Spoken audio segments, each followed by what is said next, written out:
All right. Here we are then. 1 o'clock. Yeah. Hey. XFM. I'll tell you what you should play. No, I'll tell you what. Before you say. Yeah. We're back then. Yeah. We're back in town. Well, that was what I was going to say. You should play Boys Are Back in Town. No, this is Boys Are Back in Town. You should play that then. It's just a Talk then. Someone should talk.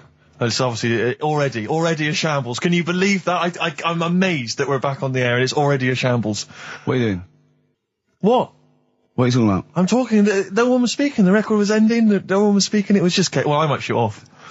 Already, I might shut off. It's like nothing's changed. Boys Are Back in Town on XFM 104.9. We're back then, aren't we, Carl?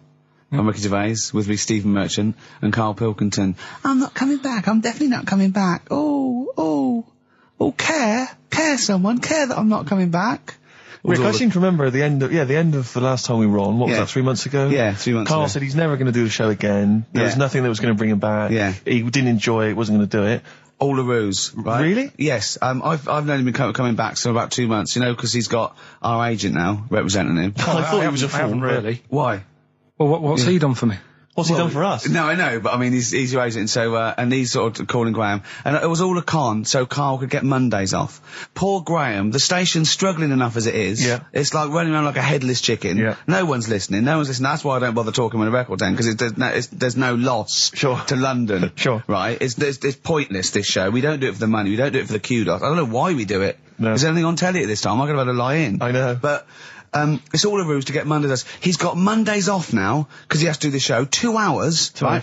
And he's still getting paid. And it's all a con, because he knows that he's holding him over a barrel, and it's like, we've got to keep Carl happy. Right?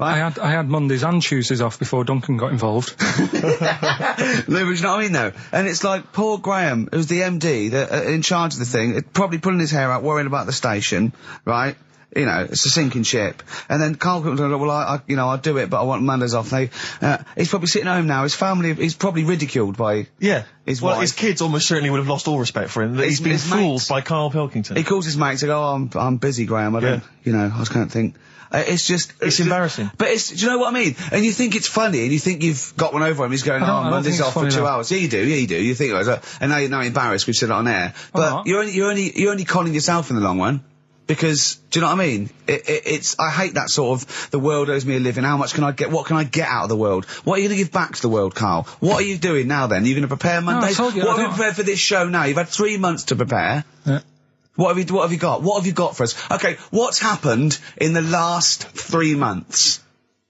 What? In this place or just my life? Well, what have you got for us? 3 months, we're cloning about, you get Mondays off, you're getting paid for it, you've got a cushy deal, you're having a laugh, you're taking the piss out of the management, right? So, what have you got for us? Give it to us. I've kind of, updated Rockbusters a bit. Right, brilliant. Yeah. Right, so, and you said don't mess with it. If something's good, don't mess with it. What do you mean it wasn't good? It was never good. It was never good. No, of course we had good. to fix it. It was fun to do. It was a laugh. I mean, I imagine it was much more fun for me than the 450 listeners. You know what I mean? I enjoyed it. I enjoyed squeezing your head and dressing you up. No, but that's just it. When I had a meeting with Graham, right, I said, look, I'm not being funny. I don't want to do it anymore. Yeah. I've had enough of it. Yeah. And he was like, oh, what's up with you? You sounds like you have a right good laugh. I said, yeah, but that's all good acting and stuff. I said, it's hell in there. I said, like he's talking about Vietnam. Yeah. I said, having my head squoze, right? What? Squoze is still not a word. We've been away 3 months. It's still not a word. Right. Yeah. I said, he's putting a dustbin lid on my head. Yeah. You told this to the MD. He's hitting me with a tray. Yeah. He's chucking toilet paper at me. Yeah. And he said, yeah, but that's all over 2 years. I said, no, that was the same day. Okay then, what has changed in 3 months? They're listening, they've been listening for 6 minutes now. Come on, give us something. Bit of Nickelback. What's happened in 3 days? Play a record and let him 3 months? What, in my life or in here? Nothing's happened here, nothing's changed here. Right. But, I don't know, do you know last time we were on? Yeah. Right? And, I was telling you about the woman over the road, where I live. The one that walked around naked? There's a woman who walks about the flat naked, This is when Carl was watching a woman naked, then she looked at saw him looking. So what he did, this is the genius he did to get out of this, he pulled his pants down so he was naked too. His girlfriend comes in and goes, Karl, what are you doing? He went, I can't tell you now, but don't look out of the window. Yeah, go on, sorry. That woman, she's bought some blinds.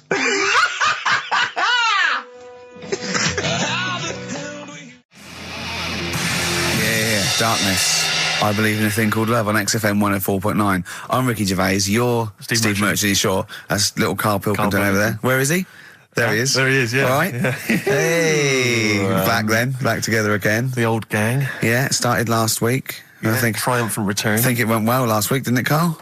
Good show, wasn't it? You loved it, didn't you, Karl? Brilliant, right? Yeah? Yeah. Now, you weren't speaking to Suzanne last week at this time because you said she had a haircut, probably quite an expensive haircut. She's a lady in media. She's got to look good. She probably doesn't go to the barber like you or just shave it at home. Probably spent quite a little bit of money on it. She came home.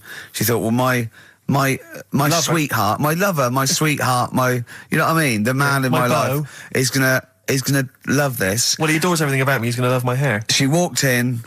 Hello, Karl. All right. You look like Dave Hill from Slade. Is what you said to the poor woman. And then talked about it on air. She was furious about that. So what did you do? Karl? She did listen, yeah. She wasn't happy. And she heard you slagging her hair off? Yeah.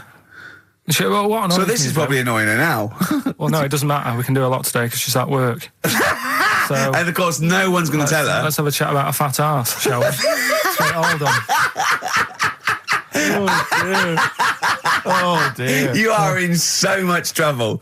That's... Look, he's realised he is a little bit worried. Oh, didn't you go and buy her a coat or something? Took her out on Sunday and treated her to a new coat and that. Yeah. But I offered, I said as well, I said I'd pay to have it done again. Oh no! Karl, you have... Oh God! Oh my Christ! So she listened to the show. What did she say? You got home, she'd heard you slagging her hair off. Imagine that. He thinks that's a good thing. We've won the polls. Brilliant. What are we doing? Well, you can have facial surgery now, love. It's sort of like... It's just... Christ! You offered to have it done again. Unbelievable. Yeah. But I got home and she's like, being moody with me, right? Yeah. You thought something was wrong, so you must have listened to the show when I was slagging off her hair. Well, his first thought was she's probably looked at herself in the mirror. She agrees with me. Yeah, that barber's been round again. Yeah. And she just said, that wasn't very nice of you, was it? Oh. So I just said, hang on a minute. I said, that's what we do on the show. When I'm slagging off, Chinese people looking old or whatever, I said, you never interfere. Sure. I love the fact... She's got to get her priorities right. I love the fact that she's in the same queue as a billion people you've never met. Yeah. That's fantastic. She's in the same queue. Well, he didn't complain when I was slagging off. Karl, I don't think Karl has ever admitted he might be in the wrong. Ever. Certainly not to your eye. So did you admit... That is so true. Isn't it? That is so true. He's never admitted that he might be in the wrong. So did you, in this instance, agree that maybe you'd overstepped the mark? No, I just said she took it badly. Do you know what I mean? It's only a haircut. Yeah. Yeah. Well, Steve, you haven't seen it, so you can't start interfering on this one. No, okay. No, I haven't seen it, but I very much doubt she looks like Dave Hill from Slade, who, if I'm... unless I'm mistaken, used to cut his hair with garden shears blindfolded. Well. So, you know what I mean? And did her teeth stick out and she started speaking with a Brummie accent as well? I've got used to it now anyway. So, and so did you bought... So at some point you came crawling back and you said, do you want me to buy you a coat? I just said, let's leave that. Let's go out and have a good weekend. Sure. But get your hat before we go. And treated her to a new coat and that. It's a nice coat, so people will look at that rather than looking at the head. So does it do flash? It's got obscenities across the back.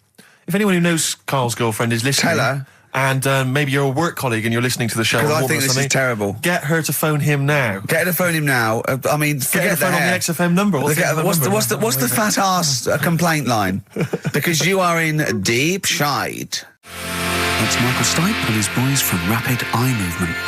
Bad day. I hope you're not having a bad day. It's Saturday. It's 1:05. I'm Ricky Gervais with me, Steve Merchant and Karl Pilkington on XFM 104.9. Big up and a big thank you to Alex Zane for the last 3 hours. I could do it. How long could you keep going with That's that? it. That's it? That is it. Because you see, Alex Zane, we came in while he was doing his last link, and he's an absolute pro. He really is. I was watching him, and he was, at home, you probably think that he's giving you his full attention. He's not. He was looking through a listings magazine, probably figuring out what movie or theatre piece he's going to check out, with a lady later. Yeah. Probably going to cruise down there with a couple of, chicks. And he really is an absolute pro. Yeah. Looking at you, Ricky, and it's you can sustain it for a while. Yeah. You're a talented performer, but it's sort of, I don't know what it is. Is it concentration with you? It just ebbs away almost instantly. And you try and do 2 things, 3 things at once, but normally on air, that's you eating, picking fluff out of your belly button. I never once, when we were on the set, we were filming The Office, and I'm trying to put off actors, just coming up ways, instead of remember lines, coming up ways to sort of ruin the shot or make them laugh. And you came out and went, Rick, it's like having your own TV show isn't interesting enough for you. Yeah. Just concentrate, it's lunch in an hour. Yeah. I went, all right. Well, the radio show, even less so. I mean, you really can't be bored. How long do you think your interest you sustain your interest? I came in too early because I got bored just before we came on air. Sure, okay. I came in too early. I got to stop getting the cabs early. Yeah, so you're bored now. I think I've got to get about 5 to 1, and then I think that'll last me till about 1:30.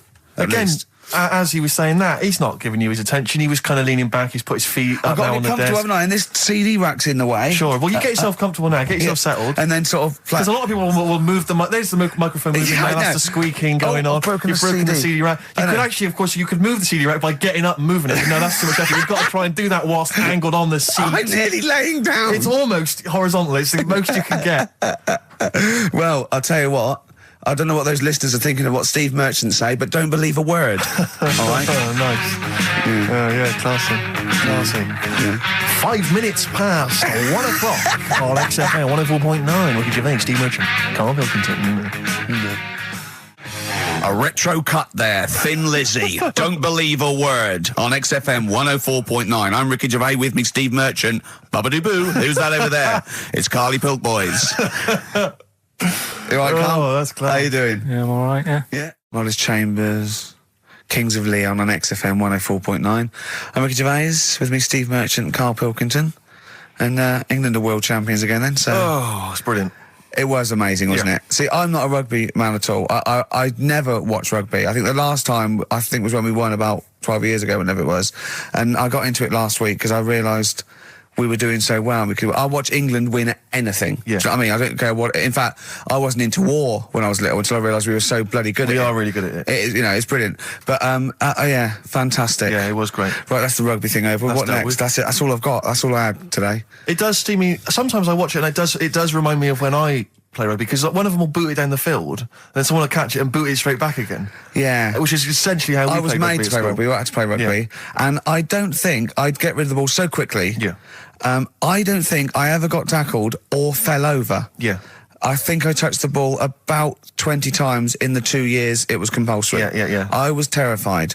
Yeah, absolutely. That's same as cricket. I can't... I'm a terrible batsman. I'm all right at bowling, but it seemed like the pastime for people I went to school was to injure you. Yes. It was funny to see someone poleaxe. It was funny to see someone get a cricket ball in the head. Absolutely, yeah. You know... I never relaxed into rugby because the first day I was going to play it, my mum, I swear to God, my mother said, "Are you playing rugby today? You got the kit and everything. Enjoy it. Be careful." There was a kid at my school who broke his neck. And thanks very much for that. See you later. So I just went to school absolutely petrified. One thing, broken neck, is that all? Did you get better in a couple of days? Oh, you can find your wheelchair.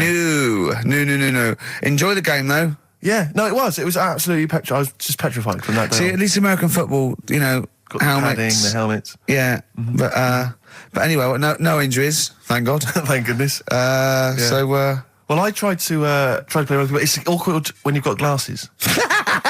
I don't know, there's something about you didn't really play with glasses on? Yeah, of course. I couldn't see anything, could I? I couldn't see anything. How else was I going to play? Oh, my God. And so you're bound to be cautious, because inevitably you're a bit more cautious when you've got glass next to your face. But the tallest person on the pitch as well. Yeah. I mean, you were, when you were about 14, you were probably 6 foot already, weren't you? Yeah. And everyone else was, what, 5'2"? Yeah. So you were... towering above them. And with glasses on. Just with the glasses on. And you've got pretty cool glasses now. You've had a bit of a makeover. It's like Trinity and Suzanne said, first thing to go, the glasses. Sure, sort them out, yeah. And presumably you used to have those National Health sort of bottle... Pretty much. Yeah. Is it true? You've never been able to mosh? I tried to mosh. Because I've always watched people stage dive in, moshing at concerts. I've always thought that looks like brilliant. You know, when they ride above like a everyone's wave, heads, like they're surfing across someone's heads. Yeah, Everyone's like, yeah. And I always wanted to do that because I'm a big rock music fan. And the only time I did mosh was at Rage Against the Machine.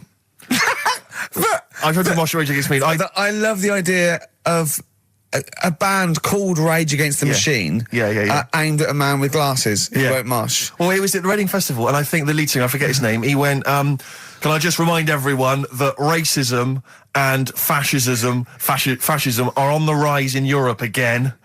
Let's not let it happen. What did you do? And we all cheered, obviously. I mean, if there's one thing that guarantees a cheer at Reading Festival, it's down with fascism. And what did they do about it after the concert? Pretty much went back and... went home and had a cup of tea? Probably, I don't know what they got up to. They didn't go to Europe then and try and start... I don't think they got involved politically in Europe. I think they just continued to rage. Against the Machine? Yeah, but largely in America, I think. Sure. I tried to mosh, and I got moshing, and glasses flew off.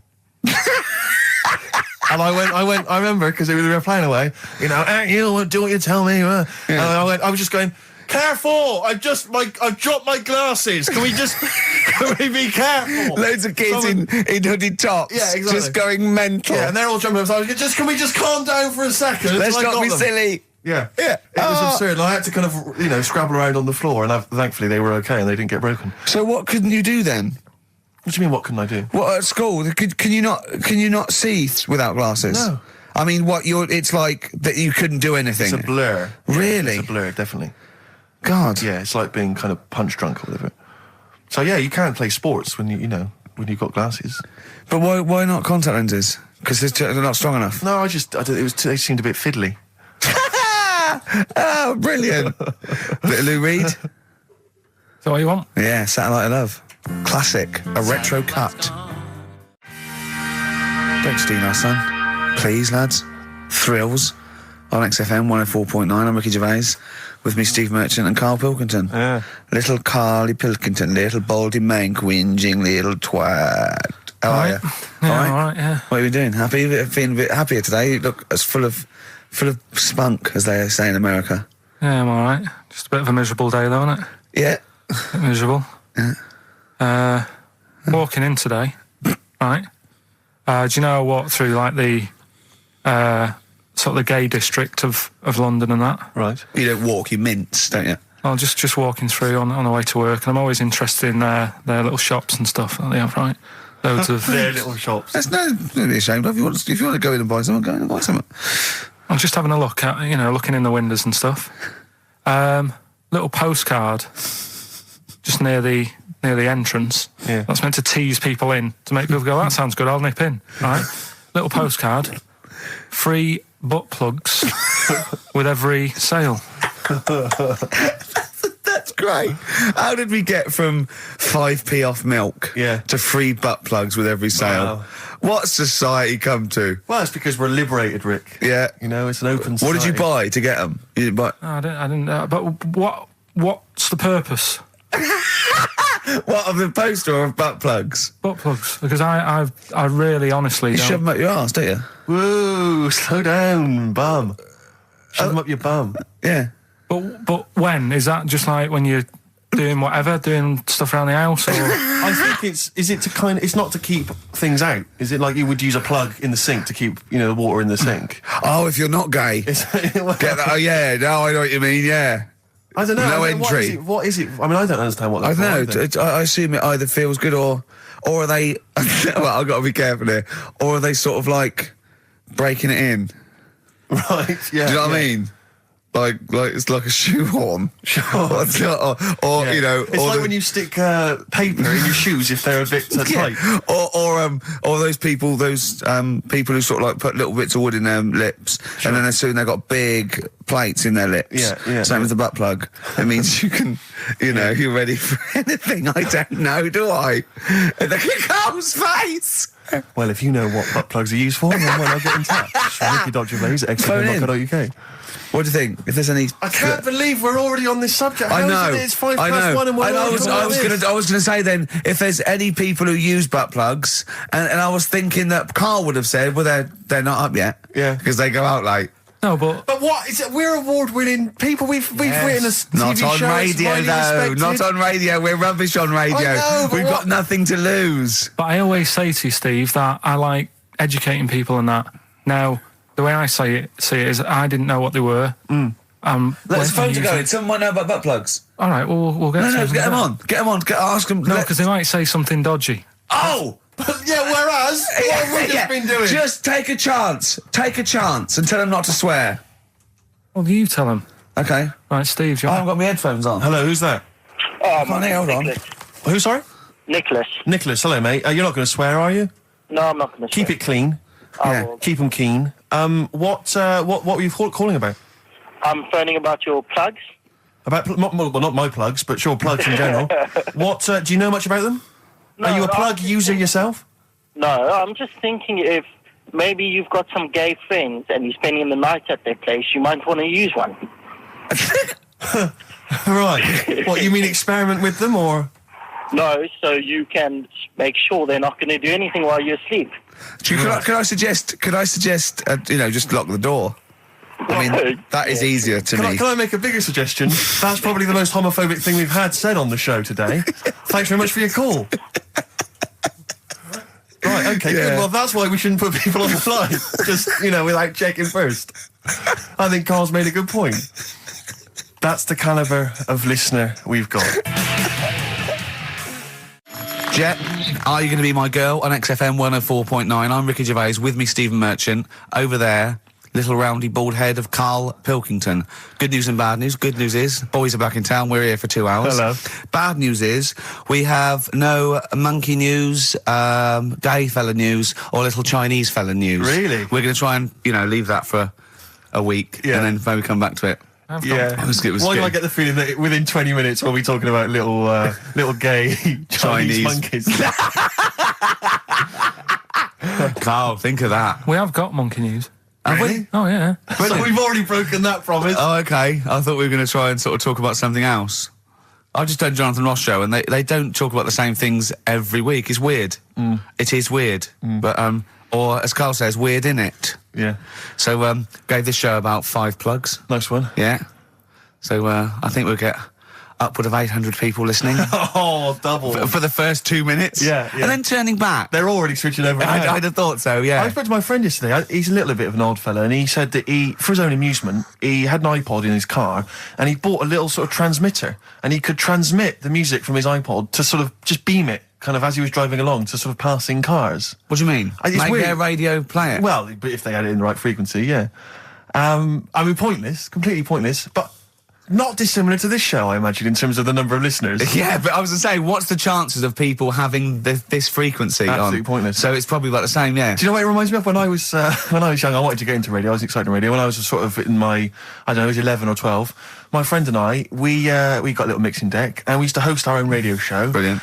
From his bedroom. We didn't have a transmitter, so we'd put some speakers in his front garden, in some bushes, and sort of broadcast it to people who were walking Again, by. probably over the week more listeners than this show. Almost certainly. I love the idea. It never happened, but I always was hoping that maybe some girls would just come by and just like sit and listen. These guys are great. I don't know where these sounds are coming from. It seems to be that bush, but... Or Noah Ledman's coming along going, who are these guys? Yeah. Can you get on my breakfast show? Can they stand in for me when I go on holiday? Yeah. Yeah. I did I did sort of pirate radio. No, go on.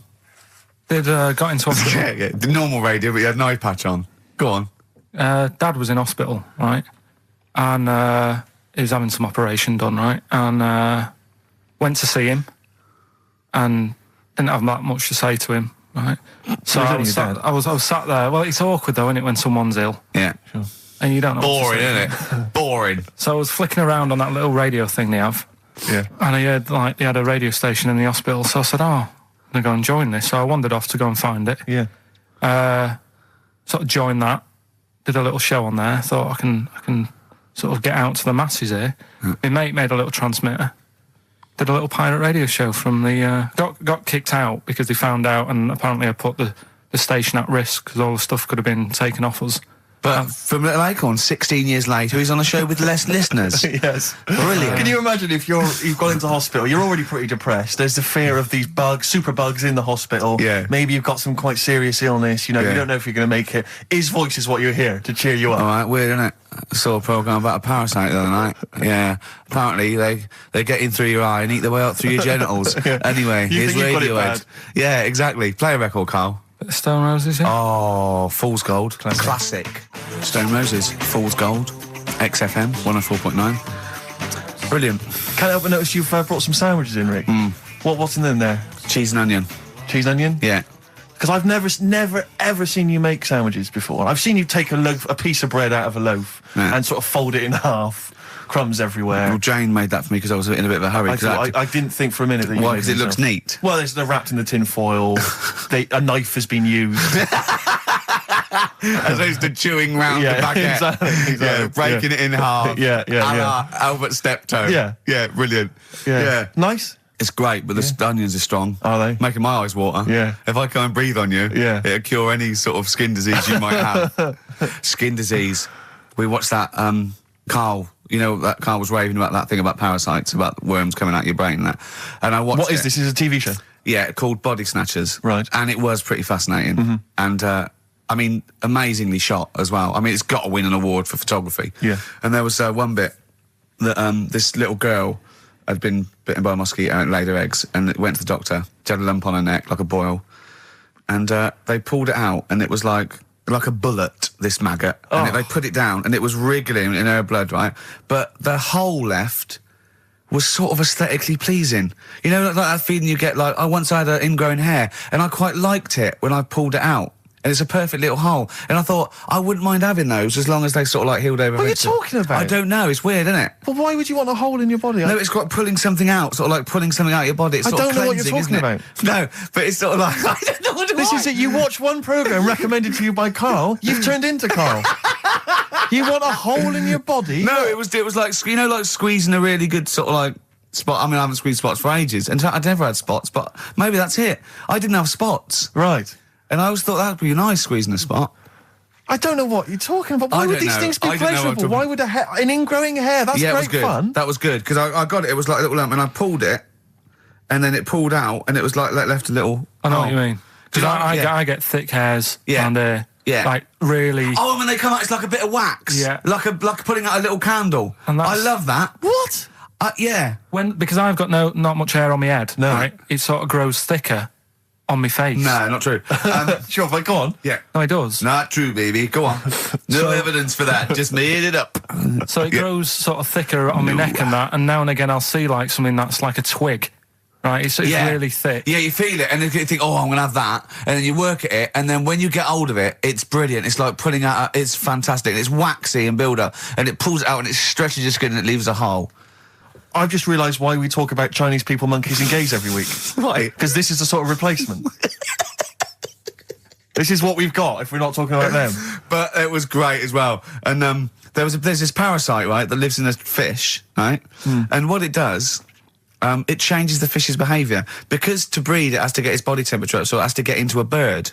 Right? What needs to get into the bird? The fish? Parasite. To the parasite needs to get into a bird, right. So it changes the behaviour of the stickleback, and it makes the stickleback sort of suicidal. So the stickleback doesn't flee when it sees a heron, it gets caught. Right. Because this stickleback has changed its behaviour.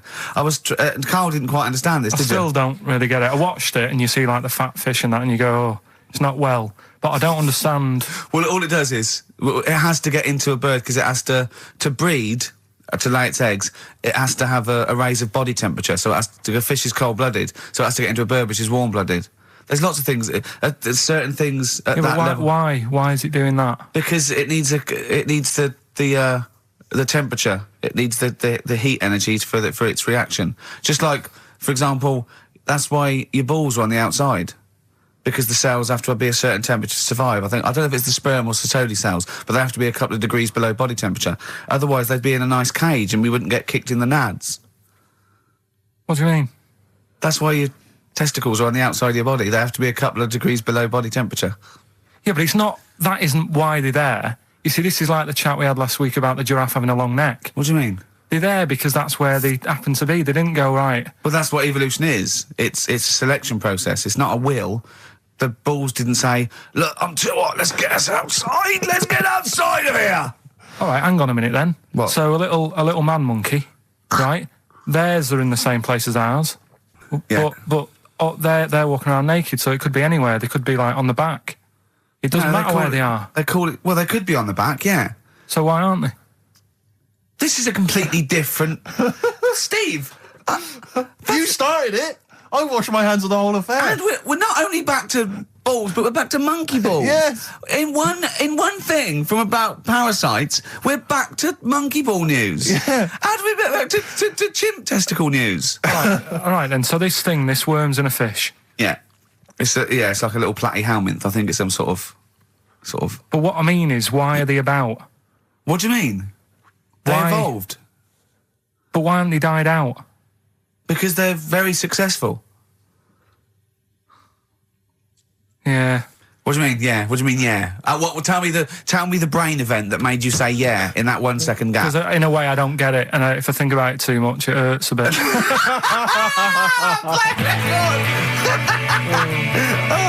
They've just been around for years, Carl. Yeah. Like Cliff Richard or something like that. Yeah.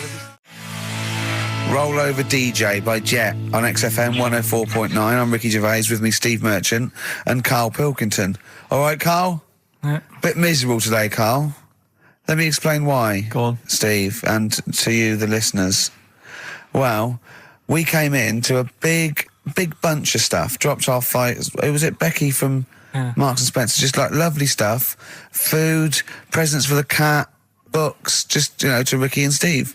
Ricky and Steve who do the show, right? Ricky Gervais and Steve Merchant. GQ presenters of the year. Creators of The Office, right? Award winning. Carl's looking over. I go, well, maybe, it's not for you, no.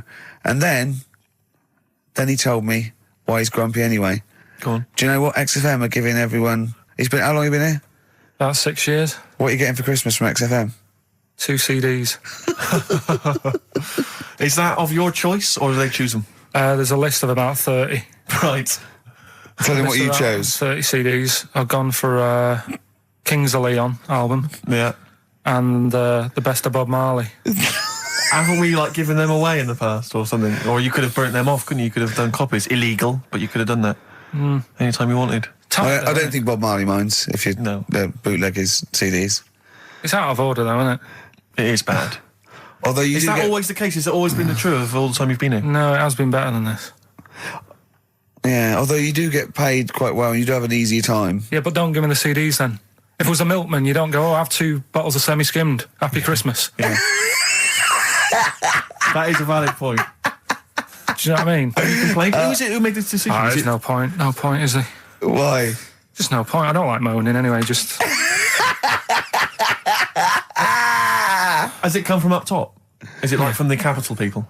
Just everyone. That's what everyone gets. Yeah. Yeah, but will Christian get 2 CDs for getting up at 4:30 every day for about 5 years? And keeping this station afloat. Probably. Yeah. So that's why I'm a bit fed up. What do you listen to first, Marley or Leon? Well, you have a bit of Marley. I'll tell you what Marley's good for as well. You're going to have a little beach holiday, aren't you, over Christmas, going to Lanzarote? Listening to that on the beach, you'll realise how wise XFM are in the long run. You go, well, look, they could have given me 400 quid, right? I'd have spent that. But this is, the legend lives the gift on. that keeps on giving. So you're probably, you know what I mean? Think how much what you got to think of is how much all his great songs took, not only from the depth of his soul and, all his sort of angst and knowledge and love, and then all the studio time, the marketing, and they're just giving you one like that. They go, don't worry about that, Carl, just have it. And you go, what? All the time we spent with Bob Marley and everything in there. You go, have it, Carl, have it, Carl. And Practice. Yeah, have that. Thanks, well done. Carry on. We're still going to pay you for the work. Yeah. That's just something on top. Here's a little piece of Bob, free. Yeah, so don't moan, it's extra. So, they didn't have to give you it at all. Play a record, you ungrateful little swine. Some people, like the homeless, aren't getting anything this Christmas. This is my favourite Elvis Costello track of all time. It's Alison. This wasn't on the list. Right. What? Ricky and Steve are here. Karl Pilkington is away today, so Mr. Ian Cantfield is... Stop it! This is my signing off link. Right, look, I'm running into your show now and it's your fault. Mr. Ian Cantfield's with Ricky and Steve today. Jimmy Carr's on X-List duty tomorrow. If you didn't get a request in, I'll see you 10 o'clock next Saturday. Merry Christmas. Comfort and Sound by Feeder on XFM 104.9. I'm Ricky Gervais. With me, Stephen Merchant. Hello there. But no Karl Pilkington. No Karl. He's in Lanzarote. But we have got a very, very special stand-in. It's Camfield. Say hello. I'm so excited to be here. It's been, you know, the things I've learned in the last 10 minutes before we've even gone on air. Like, you don't have a theme tune. I don't have a theme tune. I don't wear headphones. Exactly. Ian wears headphones with a preamp. He's got 3 midgets just brought in his back line. Right? They're called Dog, Mongo and Blitzkrieg. Look, Blitzkrieg is up there, like, eating a banana. Yeah. He is the king of rock, the new king of rock. Well, the prince, he's the prince of rock. Obviously, Vance is the king of rock. But we'll be doing that, we're working out who. Over this, and by the way, Camfield, I don't want the Ian Camfield that does XFM and going, and there's fast approaching 1:23, here's Ash. I want the Camfield that goes, I snorted ants with Lemmy. Okay? So, we want the real Camfield. All right. I bought in Metal Christmas, is that all right? That's my only request from this show, that we do play Paul Di'Anno's version of Santa Claus is Coming to Town. The rest of it's over to you. Yeah, we're going to play some Christmas tunes. We're going to play some, our favourite hits of the year. But mainly, this is the rock programme. This is the rock programme. What worries me, Rick, is there's a lot of people who listen to our show and they're not regular XFM listeners. They just kind of crawl out. They're not regular people. Stupid on a Saturday afternoon, put the show on. So they might not be familiar with Ian Camfield is a young man. He's been in he's about 14. He's been in radio. It's weird, he's 14, but he's been in radio for 15 and a half years. He was weaned on the milk of a Vance. Right? And he's going to be the new rock god, aren't you? Well, I'm trying. Yeah. No DJ Camfield. Just go, right? And over the 2 hours, I want to work out the 4 pillars of rock, right? I want 4 names, 4 pillars of rock, right? Huge rock pillars, and then I want the king who stands astride them like the archangel of metal. So we'll be asking Ian every few minutes. We're asking, right, who's your first pillar of rock, and then keeping the one that stands astride them.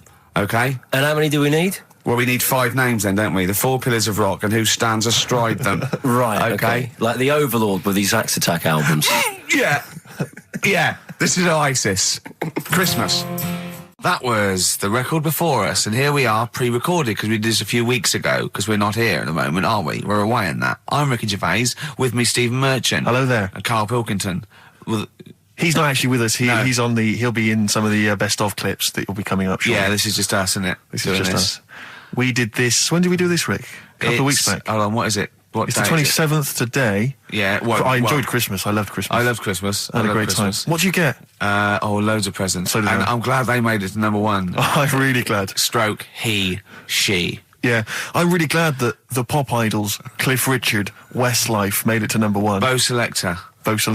Yeah, just delete that. Okay, well, we're going to play some of the best of, some of the greatest moments of the last 3 weeks. Yeah. Ever heard on XFM 104.9. What about this? Do you remember this one? Oh, which one is it? I'm Ricky Gervais, with me Steve Merchant. Over there, Karl Pilkington. The man who believes anything. I think it might be a condition due to his little round head. Mm-hmm. It's sort of like, it might be a new condition that we can call cranial spherity, and because it presses on his lobes, and the only sort of upshot of that is he's normal in every way, but he believes everything he reads or sees on Anna Nova. All right. Talking of which, Rick, I don't really follow the news.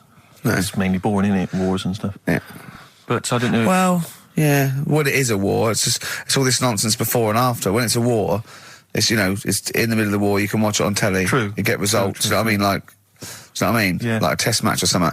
But it's all this rubbish before and after. It drags on. This recent war seemed, I thought, just generally, it was better presented than the previous one. Because I remember the first Gulf War, it was often during the night, and I couldn't stay up. Yeah, because I think the American had rights to it, like the Tyson fight, so we had to get it at 2 in the morning, exactly. Which is annoying. They had it at, their prime time and that. And a lot of it was in black and white, when the bombs went in. When the bombs going in. So this time there seemed to be a lot more colourful stuff. Yeah, it's much better coverage. I think they should win awards. Yeah, well, I'd like for to see it. awards, So like Channel 4 won for cricket. Yeah, I mean, a few times as well, I was quite pleased to see they actually had footage of the bombs exploding. Yeah.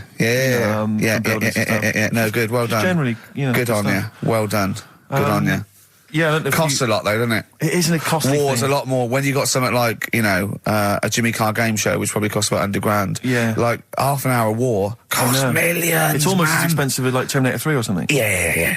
But I mean, But then you got a variety. Exactly. Sorry, Steve, you were talking, mate. Well, no, I just wanted to make sure you were aware that the World Elephant Polo Championships have taken place. I did get it. I think they mentioned it on. Yeah, we won, didn't we? England won. Yeah. Well, my question is, where have they been practicing?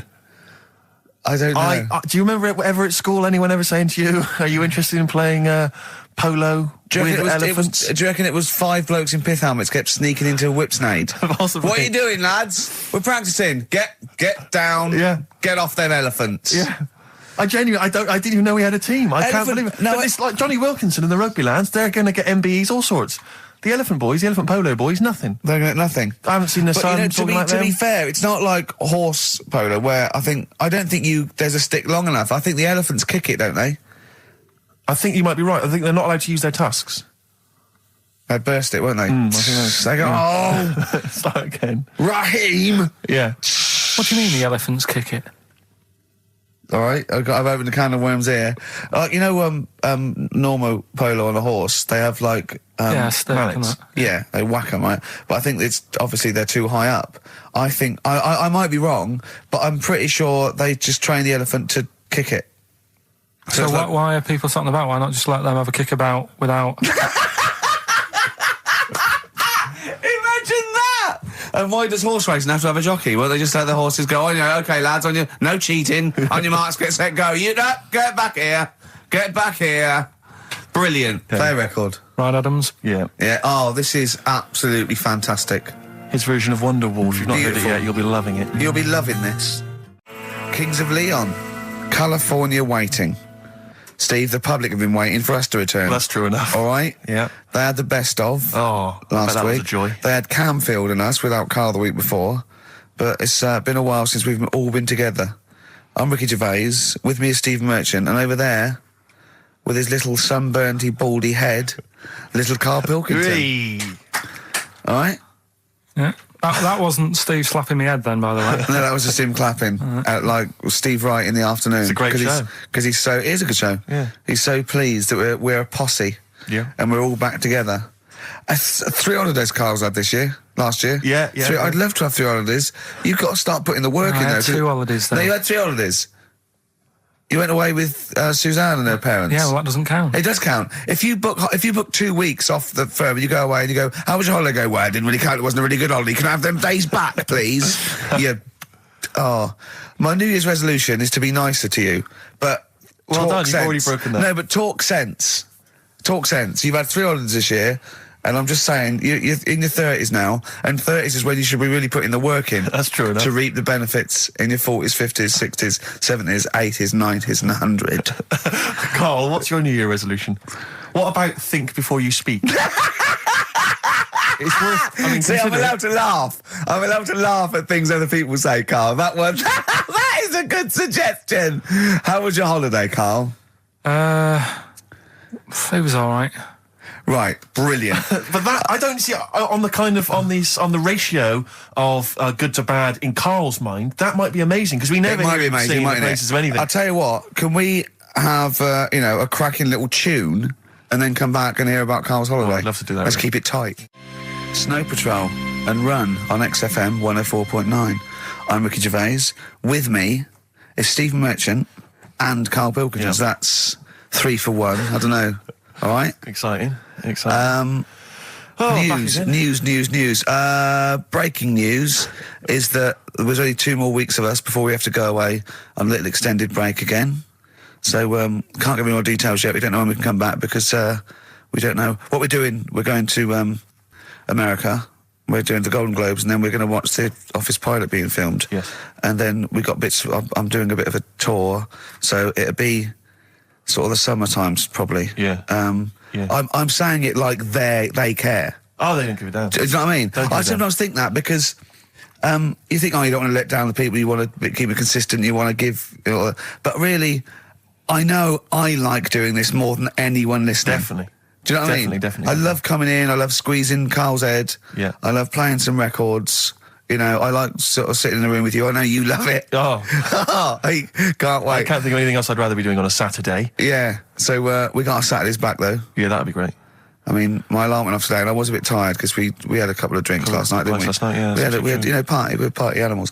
I've been looking for an office this week, as you know, and it's so stressful. Just walking around, just talking to agents and right, okay.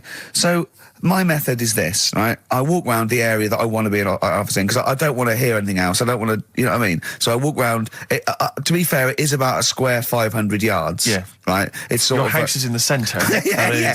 I walk, and so I walk around and look at placards. I go, that's a nice office, and I phone them up. There's loads of different people I'm dealing with, right? And they went, oh, we got one in so-and-so street. I think it was 5th Street or something. I went, oh, yeah, I went along to, I'll see you there in 20 minutes. I got there. You were there, if you remember. I looked round and I said to Steve, it looks all right. There's no pawn shops or anything like that, right? And Steve went, well, it is next to a brothel. And I looked, and there on the next thing, like, you know, model, first floor, Susie, 03. I thought, and I phoned him and I said, do you know what? Don't bother coming here. No, I said, no, I said, because it's next to a brothel. He went, yeah. I went, right, okay. Just for future reference, I don't want an office literally next to a brothel, right? When I go to work, I don't want to walk past prostitutes. Call me old-fashioned. Yeah, right? as you're going into work, there's a prostitute. Yeah. Morning. Oh, she's got a cappuccino. Yeah, Starbucks, yeah. Business good? Yeah, it's a bit slow at the moment, but it picks up later this evening. Does it really? Good. And I said to him, I've got So my New Year's resolution is being like a little fascist when it comes to business. And I said, also future reference, no crack dens and no wild animals in the porch. And I just can't believe it. There's always something wrong. We went to one, right? It got there, right? And a woman said, oh, I'm new here. She didn't know what keys she was using. And she went, it's the 3rd floor. And she went, no point, we won't both get in the lift. I went, right, will you get a desk in the lift? Right, she went, I've got a chair in the lift before. Brilliant. So, just find me an office, Rathbone Place, sort of Percy Street, Charlotte Street, Dean Street. Yeah. Yeah. 1st or 2nd floor. I'm worried we're going to get emails from estate agents, phone calls from them. You know what those people are like. But I don't look at the emails. True. Fair enough. So, play a record. Enough. Fortune Faded by Red Hot Chili Peppers on XFM 104.9. With Ricky Gervais, Stephen Merchant and Karl Pilkington for the last time. Yes, we've said that before, of course, so don't get your hopes up. Yeah, we've had some highs, some lows, some laughs, some tears. Karl, you concentrating? A lot of tears, mainly from the audiences. Yeah. Now, before we get into talking about maybe some of the hijinks we've had, looking back, looking forward as well. Yeah. I came in, Karl was sitting at the desk, he went, all right? I went, all right, yeah. He went, see that Alan Clark diaries? I went, no, I didn't. He went, no, a lot of people talking about it. He went, I've never kept a diary. Keeping a diary will always get you into trouble. And I said, like Anne Frank. What did you say, Karl? The woman in the cupboard? That's what he said. The woman in the cupboard. And I went, save it. Save it. You never speak to Karl off air. Save it all from when we're on the wireless. He went, but what did she do? What did she do except be in a cupboard? What did she have to write about? And I said, well, her thoughts. Do you know Anne Frank? That's all I know about Anne is there's no point pretending it. Anne! That I know stuff. Yeah. Right. Well, tell us everything you know about Anne Frank. She was in a cupboard. Yeah, what else? If she didn't do that, I wouldn't know about her, seriously. That's all I know about her. Yeah. So what did she do? But how do you think we know about we know about her cupboard because of her book, don't we? But hang on, what in the bigger scheme of things, why was she in a cupboard? I don't know. Right. I honestly don't know. You don't know anything else about Anne Frank beyond the fact that, to quote you, she was in a cupboard. Well, what's she done then? You tell me. Why should I know more about Firstly, a woman in a I cupboard? don't think she was in a cupboard. She wasn't in a cupboard. She was in an attic. All right. Yeah. So what was she doing? She was hiding from the Tidying Nazis. She was hiding from the Nazis. But isn't that the first place they'd look? Sort of work from the top down. Carl, they weren't specifically looking for Anne Frank. They weren't going, where is she? Where's Franker? If she gets that book out, we are in the deep shit. We've got to stop the book. They were just looking generally. She was 13, 14, she was hiding, she was Jewish and she was hiding, lived in Amsterdam, didn't she? Yeah, as much of her family were having to hide, being helped by, friends, non-Jewish friends. In a cupboard. Cupboards, And how long did she sort of hide up there for? Until she was caught. Long enough to write a book. So she even got caught after all that? What do you mean, so she even got caught? We're talking about one of the great, humanist tragedies of our times, and you're going, she couldn't even stay hidden. What do you mean, didn't she get caught? No, I'm just saying, it's not a great tip then, is it? Do you know what I mean? She didn't do it well. She didn't hide and say, well, I escaped it. She Her got diaries caught. are not a manual on how to hide from people. It's not how to win at I don't know anything about her, and we might be going down some ground that's a bit dodgy. I don't know enough about it. Maybe it's best just leaving it. All I was saying is diaries, what do you do them for? Have you kept one, Steve? Never kept a diary, no. Right. I can understand your fear that it might get discovered, someone might read it, find out all about your inner secrets. Of course, the good thing about you is you tell everyone what you think about them. Yeah. Yeah, but... There was going to find a diary and go, oh, God. Can't believe it. Carl doesn't like my haircut. Yeah. Carl thinks I look like Dave Hill from Slade. Yeah, I told you that, didn't I? Yeah, I told you that. Do you think they'll last, though, diaries and that? No, because they were a bit of a time killer, weren't they? It was something to do at the end of the day, whereas now there's iPods and that. Do you know what I mean? He's fantastic. The iPod of Anne Frank. Yeah, no, that's what I mean. New from Sony. That'd be great, wouldn't it? All her greatest hits. Who could forget?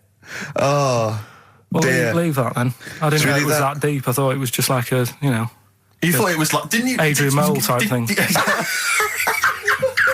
Yeah, what are we doing?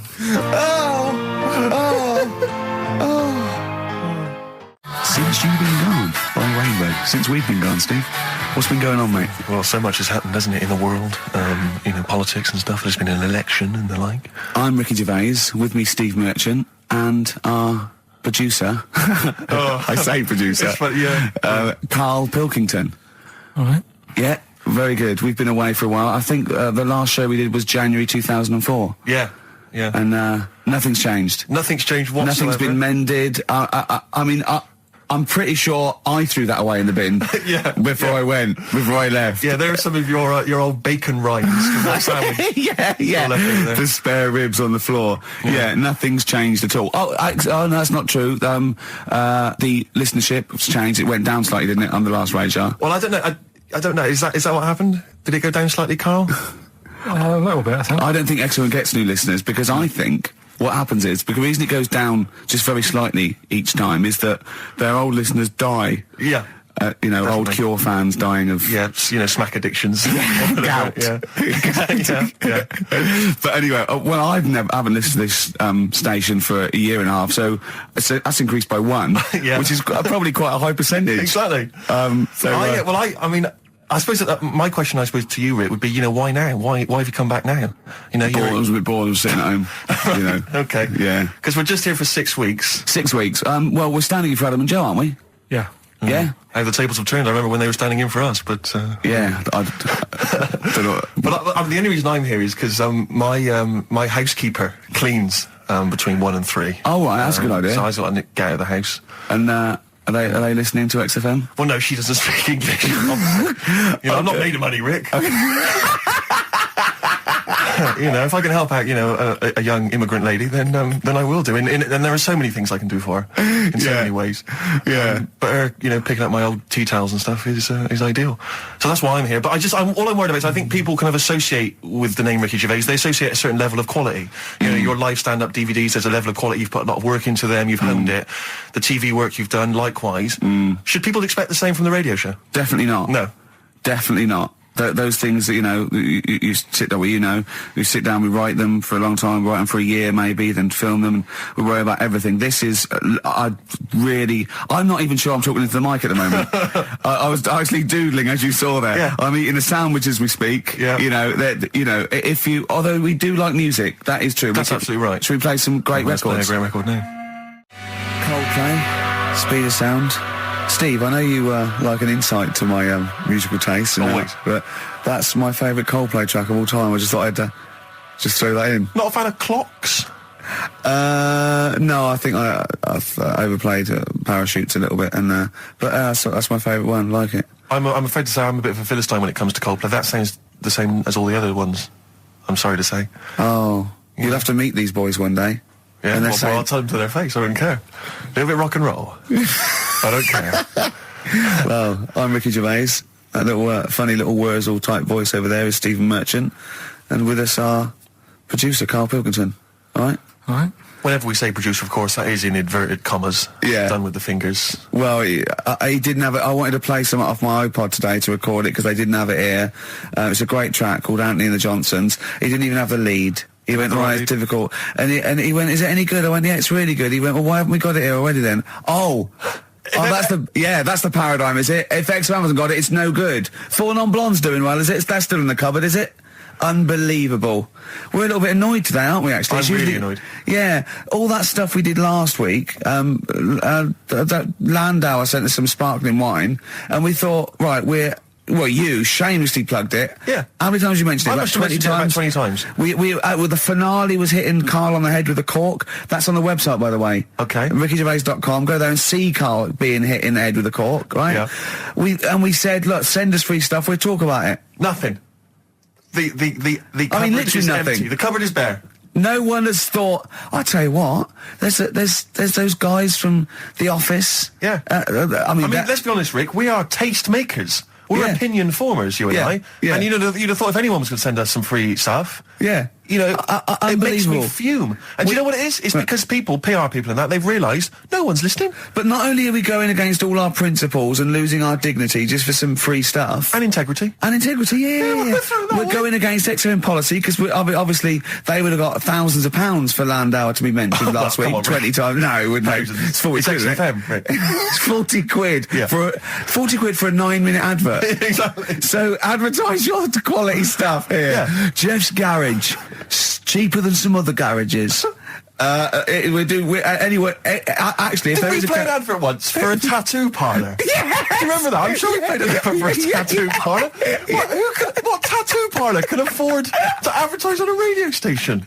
Unless it's a tin pot one like this. Oh, God. Oh, got some good music today, though, Steve. Oh, really? I hope so. I'll be the judge of that. Go on. AC/DC. Oh. An Honest Mistake by The Bravery on XFM 104.9. I'm Ricky Gervais, with me Stephen Merchant and Karl Pilkington, our producer. In inverted commas, heat put. Yeah. They know. How are you doing, all right, Karl? Yeah, didn't they also write something about me, bald round head? Yes, perfectly round little bald man head, they said, so... Because you need to know that when you listen to the radio on that. Really matters what my hair's doing. Your hair, have you given it a little short polish? Because you look like a cue ball at the moment, and you've had a shave in it. I've never seen such a round head. It actually looks like a plate with ears. Yeah, well, for those that have never seen Karl, I actually, if you remember, I think he looks a little bit like Mr. Spoon from Button Moon. He does. If you've never seen that show, and also he looks like, when they say they find with a little 4-foot human, and it's actually 500,000 years old, and they give it a name, and it's the first, Australopithecus into. Right? He looks like one of them as well. Perfectly round little. He is the missing link. He looks half human, half monkey. Because he's got a slight slouch as well. So it's those pictures where you see it going from an ape to a man. He's one of those in the middle. Yeah, and of course his monkey hands, his hairy little wrist to those skinny little things that he can get oranges out of holes with. And it's unbelievable. Why are you so all shaved and polished and everything? Got a wedding. What? Got to go to a wedding today, so thought I'd, clean myself up a bit. Yeah. Shouldn't you be wearing a suit or something? No, I'll go home and put something on. Oh, okay. But, Suzanne said, make an effort. I sort of had a shave and that, and then I came out of the bathroom, she said, oh, your head looks a bit sort of eggish. She's right. She always worries about when I have a shave, because I just, That's your girlfriend, Karl. I know. Saying that. Just think. So don't worry about Heat saying it. The funny thing is, it's Boyd Hilton, I think, of Heat that wrote it. And he's got a little bald head. Yeah, no, don't slag him off. Yeah, but on the end of his review, does it say, written by Baldy Boyd? No, because it doesn't matter, it's a magazine. Don't worry about it. Looking forward to the wedding? A bit boring, isn't it? But you gotta do it. They're probably listening. Should we do a shot? No, it'll be a great day for them, but I know what will happen. Suzanne will see, all the fuss and that, and then she'll get ideas and have to let her down and all that. Why is it you don't want to get married again? I always forget. It's just... who's it for at the end of the day? I've been with Suzanne for 11 years, right? Sure. We're happy. Well, I am. That's what counts. You're never happy. I am. I'm all right. Yeah, no, I know you're happy with Suzanne and everything, but apart from that, you're never happy. You are the most grumpy, moany thing in the world. I mean, I get annoyed, but I'm always happy. I was annoyed here. I was happy coming here, but there was a bloke behind me walking and scuffing his feet. He had a pair of those stupid skulls on, and he was clicking and scuffing. Wear some shoes. You don't have to click. Pick your feet up. Flip-flops annoy me. But I'm happy. I'm just annoyed. You are just like, oh, the world's on me. It's rubbish, this. I know the world's great. It's just sometimes people annoy me by being there, But Steve said I should be locked in one of those towers that princesses used to be locked in fairy tales, because everything annoys me. But you're grumpy. I'm not. I'm all right. Oh, right. Okay, listen, we better play a record soon. But coming up, Steve, I went away with Karl. Okay, it was a little present from Jane. It was a golfing day, and I could take someone. Took Karl. It was a brilliant day, absolutely brilliant. But it ended with us sort of drinking and chatting, and me saying, "Right, I'm going to bed," because Karl said the most ridiculous thing he has ever said. Think of that. That's something. Oh, sometimes, Karl, I think you're on another planet. Here's the only ones. Foo Fighters, Best of You on XFM 104.9. I'm Ricky Gervais. With me, Steve Merchant. And Karl Pilkington. All right. Karl's had a bad week. I'm going to say it straight away. He tries to rule out stress in his life. Yeah. But he's had a bit too much stress this week, haven't you? One, a phone call from his mum, stressed him a little bit. Right. Something he said in a magazine about his auntie. Okay. Came back to haunt him. Auntie Nora? Auntie Nora, yeah. Don't name her. No. Oh, she knows who she is. No. Okay, we won't name her. Right, we just say it's the one who farted for 5 minutes, and as he saw her skirt when he was young, and I found it like a split tennis ball. So it could be any of me aunties. That coming up, and also a bloke in Times Online, Chris Campling, did a review of the show, right, and basically said that Karl Pilkington is a creation of Gervais and Merchant. Well, if only that were the case. He said. He started off saying he liked the show. Yeah. He was excited. Said it was a good show.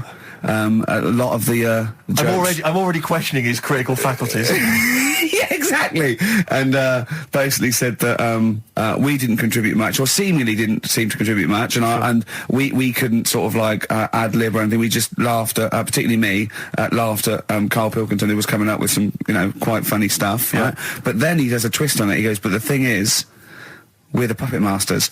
He's a created person. We've created the persona Karl Pilkington for our own amusement. Right. He bases this on simply that we talked about... What was it we talked about? The Chinese not aging well, and he heard him talk about that on my DVD. But clearly I say, Karl, remember when you were talking about that? It's a news, or remember in the week, and so he thinks it's all scripted now. Imagine if this show was scripted. I'd be ashamed. Yeah. If this show was scripted, I would send back the BAFTAs for the actual shows we've written, and I would say... I'm having a go at Chris Campling. He's nice about our other work. He likes The Office, and he likes my stand-up and everything, and he likes the show, but he's saying... Because we're not spontaneous, we scripted this and invented Karl. So he's like, we've invented another Gareth. If we had created Karl, I would not have squandered a character that good on this poxy radio station. Absolutely. Also, does he know that we spend about 3 months on half an hour script? So how long does 2 hours of drivel? But the main thing is, as if this could be scripted, it's dreadful. It's shocking. Or maybe this is scripted. Hang on, you've lost me there. Let me just check the script. Maybe Chris Campling does not exist. Maybe I've made him up. I don't know what to believe. See, the name doesn't wash with me. What was his name? Chris Campling. Sounds odd. That's something that I made up, isn't Campling's almost like a joke. It's almost like a gay name, isn't it? Oh, he's a Campling. So I think this is scripted. Yeah. I think I've probably made this whole link up, and Karl is a creation. Campling, that's not a real name. No. I made it up. I should have come up with something better. Yeah. Sorry. Forever Lost. The magic numbers, and the magic number is 104.9. XFM. I'm Ricky Gervais, with me, Steve Merchant and Karl Pilkington. Right, 2 more shows. Till we're off air for don't know how long. Is that 2 more including this one? Yeah, no. 2 more after No. It's this is one, and then there's another one. Right, 2 more. And that's shows. the last one. There's 2 more shows. Yeah, including this one. Well, starting now. If I'd have said this at the end, it might have been ambiguous. But I've said it at the beginning. There's 2 hours. That's a whole show. Right. So there's 2 more shows. 2 more shows, including this one. Yes, okay. Well, obviously. So 1 more show. After it's this only one. 1:05. After this show, 1 more. Yeah, one more. Yeah. Next week there's 1 more show. That means 2 altogether. Oh no, now it's only 1 more show. Good night. Okay. Now, it better be a good one, Karl. Have we got Rockbusters? Yeah. To win those prizes? Check. Have we got Monkey News?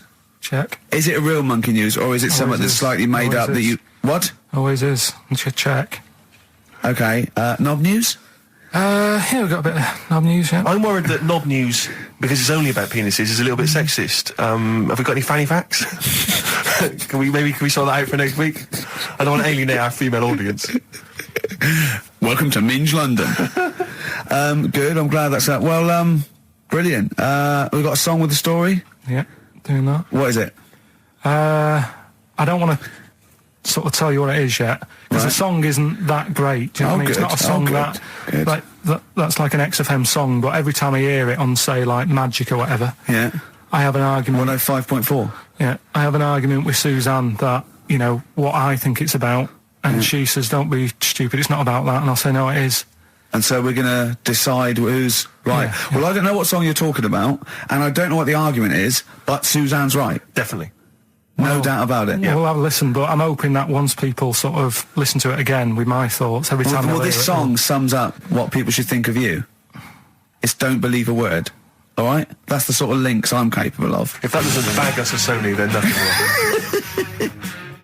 Landed, Mr. Ben Folds. We've landed on XFM 104.9. Ricky Gervais, Steve Merchant, and little Karl Pilkington, and his magical little manky, round, baldy head. He was described as a wacky mank in one of the papers this week. Really? Brilliant. Well, remember we were talking about it last week, about he came round to my house, and I popped out my Mr. Johnson, sure, to take a little look at. And his 2 That made daughters. the papers. That made the papers. Wow. What paper? It wasn't front page of the Times. It must have been like the Daily Star or something. Just squeeze Live 8 on the second page. Yeah, so Wacky Mank. Wacky Mank, that's Wacky great. Mank. Wacky Mank. We had an email from someone that reckons they remember you from body popping round Salford Way. Yeah, Eccles Precinct, apparently. You know that, don't you? I wasn't doing it round there, though. What do you mean? I was round Stretford. Arndale. And what were you doing? What sort of body popping was it? Just a bit of everything. Caterpillar. Bit of moonwalking. Do you have a little piece of line you used to carry around? Well, mates had that. Right, you didn't borrowed theirs. Were you any good? You weren't breakdancing, well, you weren't spinning on your head and stuff, you were more body popping. Well, I hope he wasn't spinning on his head, because, you know, that can sort of give you little brain damage and things. Well, it can give you brain damage. Also, it can wear your head down, and also it makes your head perfectly round. Yeah. Because the gravity is pulling on. But if you keep on doing it, obviously it's going to wear your hair out, yeah. So you become sort of like a... stupid, bald, and roundy-headed. Yeah. So I very much doubt that you did do any of that. Did you, Karl? Didn't do any of that. Well... So you're shooting off in a minute, aren't you? Well, yes, because we were trying to make poverty history, Karl. Yeah. People are making poverty history all over the place. They're putting on a wristband, and it seems to be working, because I haven't been poor for ages. I haven't been poor. And Alex had a stop bullying. Alex was wearing a stop bullying wristband, and as he himself said, he seems to have sorted that out. You haven't been bullied for ages? I haven't been bullied for years. So wristbands work. I saw one in a shop window the other day which said, stop child abuse. And I bought one, obviously, because... a lot of people say, you know, does it make a difference? But it was only £1, and I'd only spent it on kiddie porn. So, you know, I think I've made a little difference there, in a small way. On a serious note, though, I like the idea that child abuse, if you're a paedophile, and you're walking along the street in your Mac, right, you got a puppy in one hand, a bag of sweets in the other, and you see this wristband, and you go, oh, stop it. Oh, okay then. Yeah, I thought before. That's what you think. Okay, fair enough. Yeah, I won't be doing that again. Yeah, he was hanging around in Topshop for unsavoury reasons. You saw them in there for only £1. Carl, we haven't got long, have we? We've got an hour and a half because we've got to shoot off. I've got to shoot off down to Live 8 and introduce Rem. So we got a lot to pack in. We got the Rockbusters, and then we give away. I just saw those. I'll finish the sentence in a minute. I look forward to it. I'm getting excited. Yeah. I'm getting excited. So we got so much to pack in. Yeah. I haven't got time to finish all my. So listen, right? You know the things we're giving away. The signed little Homer. The Nigel Tufnell thing and the Flanimals, right? It looks brilliant. They've done a brilliant job, the people here at XFM. So take back all you were saying about them, Carl. And also we should say as well, you've still got a chance to win that, because if you get today's Rockbusters, you go straight into the hat for the big draw, so you've still got a chance to win all those top prizes. Play a record. Bit of Monkeys. Yeah. Wallace Chambers, Kings of Leon on XFM 104.9. I'm Ricky Gervais, with me Steve Merchant and Karl Pilkington. And England are world champions again then, so... Oh, it's brilliant. It was amazing, wasn't it? See, I'm not a rugby man at all. I never watched rugby. I think the last time, was when we won about 12 years ago, whenever it was.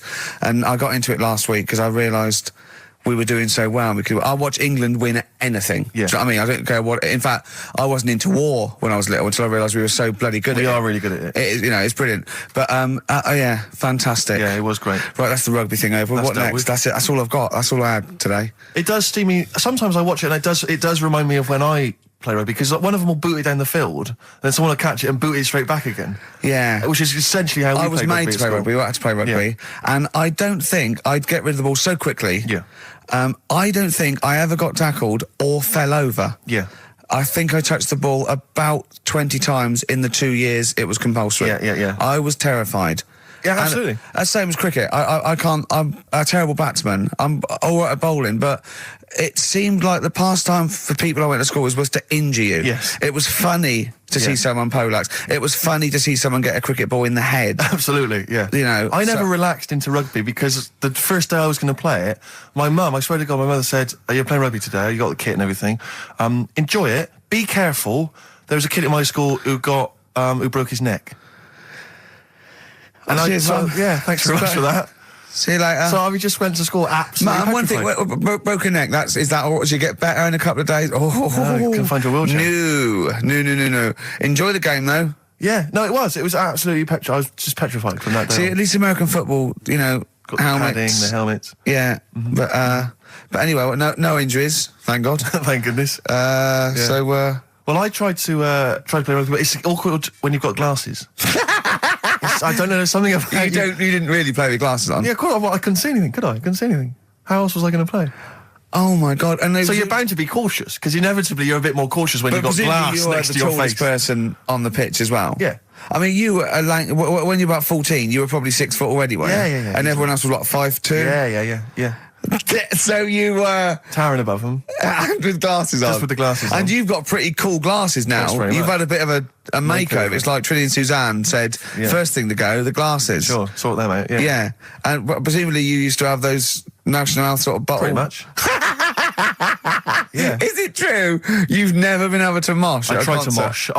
Because I've always watched people stage diving, moshing at concerts. I've always thought that looks like brilliant. You know, when they ride above like everyone's wave, heads, like they're surfing across someone's heads. Amazing. Everyone say yeah, and I've always wanted to do that because I'm a big rock music fan.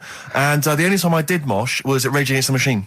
I tried to mosh at Rage Against the Machine. I love the idea of a band called Rage Against the Machine. Yeah. Aimed at a man with glasses who won't mosh. Well, it was at the Reading Festival, and I think the lead singer, I forget his name, he went, can I just remind everyone that racism and fascism are on the rise in Europe again. Let's not let it happen. What did you do? And we all cheered, obviously. I mean, if there's one thing that guarantees a cheer at Reading Festival, it's down with fascism. And what did they do about it after the concert? Went back and... went home and had a cup of tea? Probably, I don't know what they got. Sure. They didn't go to Europe then and try and stop... I don't think they got involved politically in Europe. I think they just continued to rage. Against the Machine? Yeah, mainly. but largely in America, I think. Sure. I tried to mosh, and I got moshing, and glasses flew off. And I remember, because we were playing away, you know, you do what you tell me. And I was just going, Careful! I've dropped my glasses. Can we be careful? Loads of kids in hooded tops. Yeah, exactly. Just going mental. Yeah, and they're all jumping up. So can we just calm down for a second? Let's not be silly. Yeah. It was absurd. And I had to kind of, scrabble around on the floor, and thankfully they were okay and they didn't get broken. So what couldn't you do then? What do you mean, what couldn't I do? What, at school? Can you not see without glasses? No. I mean, it's like that you couldn't do anything. It's a blur. Really? It's a blur, definitely. God. Yeah, it's like being kind of punch drunk or whatever. So yeah, you can't play sports when when you've got glasses. But why not contact lenses? Because they're not strong enough. No, they seemed a bit fiddly. Oh, brilliant. Bit of Lou Reed. Is that what you want? Yeah, Satellite of Love. Classic. A retro cut. Lou Reed, with a little help from David Bowie there in the background. Satellite of Love on XFM 104.9. I'm Ricky Gervais, with me Stephen Merchant and Karl Pilkington. Now, Steve, you know how Karl won't do anything outside his jurisdiction. He moans about stuff. He's got one job. We're doing about 5 things in the week. Always plate spinning. We just turn up and he's always available. He moans about it. He goes, "Oh, lucky you caught me," right? He's chatting. He just He's one of those people that whinges enough and people think he's overworked. So he got Mondays off, right? He's just a whinger. Yeah. I haven't got Mondays off though, have I? Yeah, well, anyway, 2 hours on a Saturday. This is what the phone message he left me Wednesday on my mobile, but I just is chatting about certain things that are going on at the moment. What he does need to know. Duncan, who mentions, is my agent, and you'll understand a few other things. But this is the sort of message I get from Karl, right? Whinger. Old messages. All right, 12:10, Wednesday. Just getting loads of people calling me all the time about shit. Yesterday, DVDs signing for BBC London. I don't work there, but I've been dragged into that. I've got a woman on leaving a message from Talk TR going on about, do you want to go and see Pop Idol again? Right? They're just saying you and some listeners can go. So I'm sure you'll love that. I've got Jim Benner wanting you to introduce the tin buckets at the Astoria. So can you just let Duncan know that I'm doing his job whilst he's sat on his arse with his thumb firmly up his arse? Can you let him know that I'm running around like a here sorting shit out for you? Alright, see you later.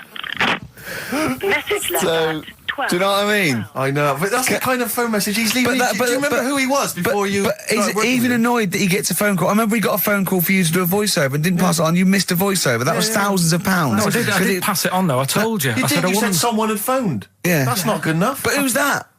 Well, she didn't say, and I didn't ask. But of course she said. She didn't say. Rubbish. So you didn't take the number down? Just when she went, "Oh, can you tell Steve to call me?" And you went, "Yeah." Yeah, well, I just thought you'd know her already. I should have known. It was a woman, so I should have known. He's having a go, you see?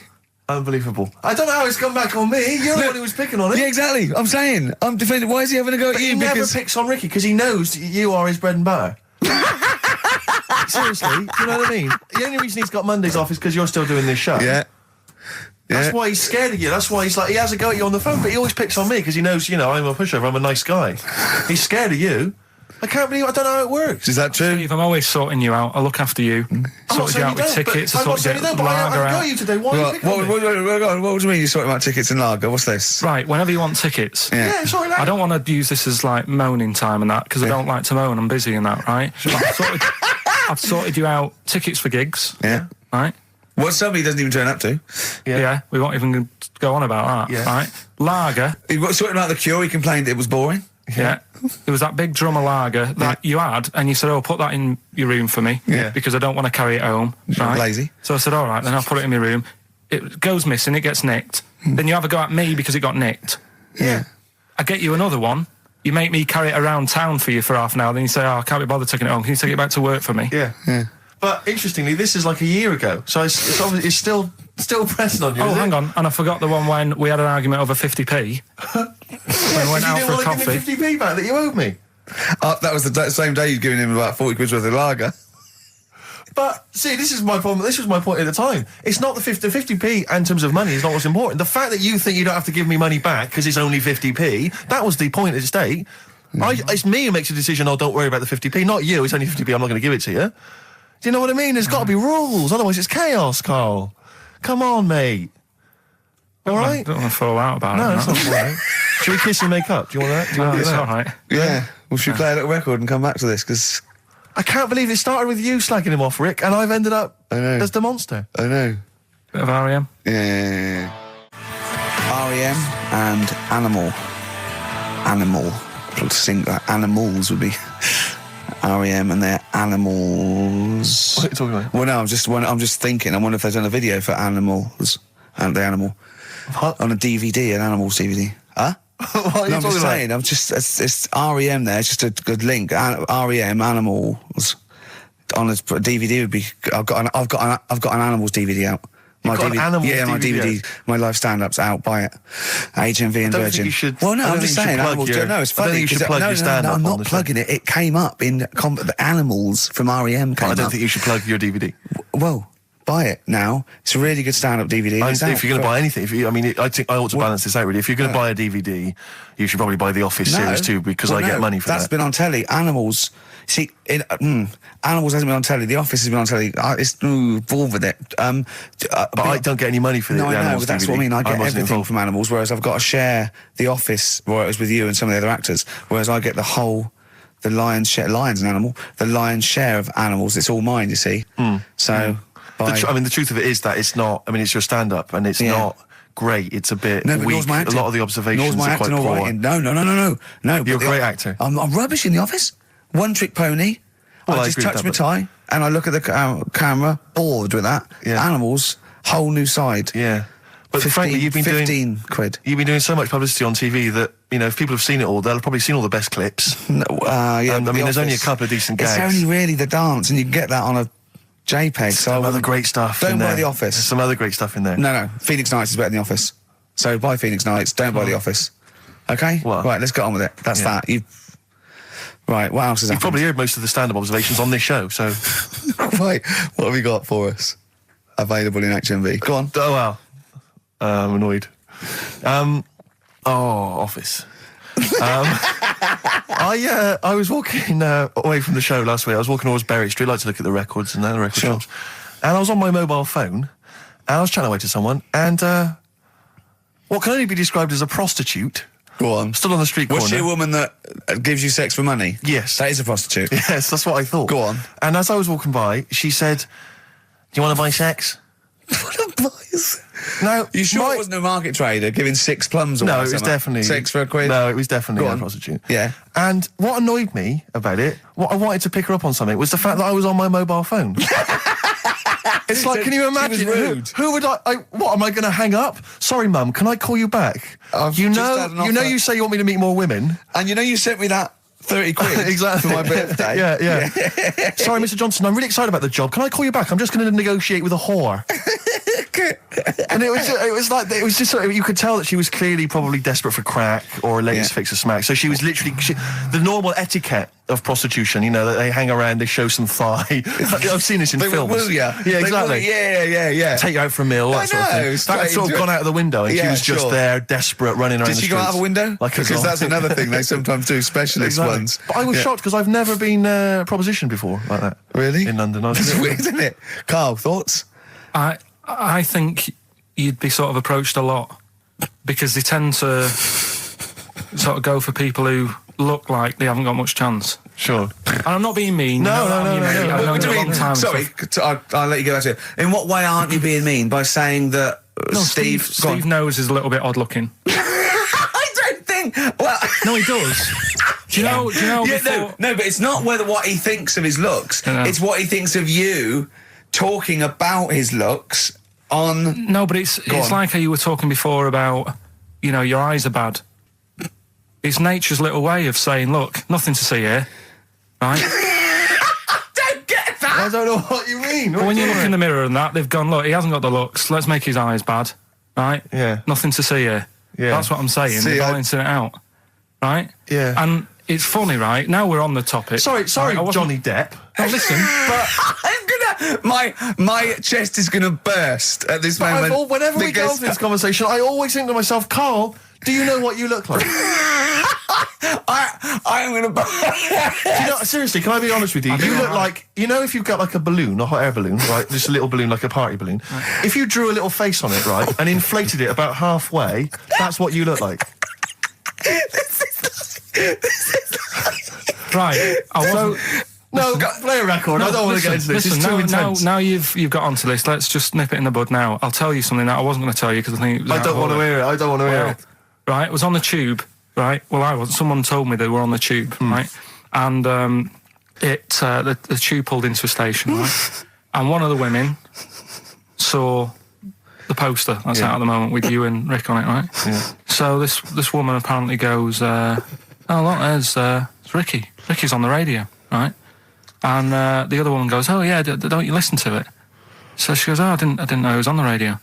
And she goes, "Oh, I'm sorry, Steve. look at." Because he didn't sound this bad. She said, "Oh, look at that person he's with." So she goes, "Yeah." She said, "That's Steve." She said, I was sort of aware that he looked odd because Karl mentions it on the radio. Yeah. So it wasn't as much of a blow to me, but I can see how it was a bit of a shock to you. Yeah.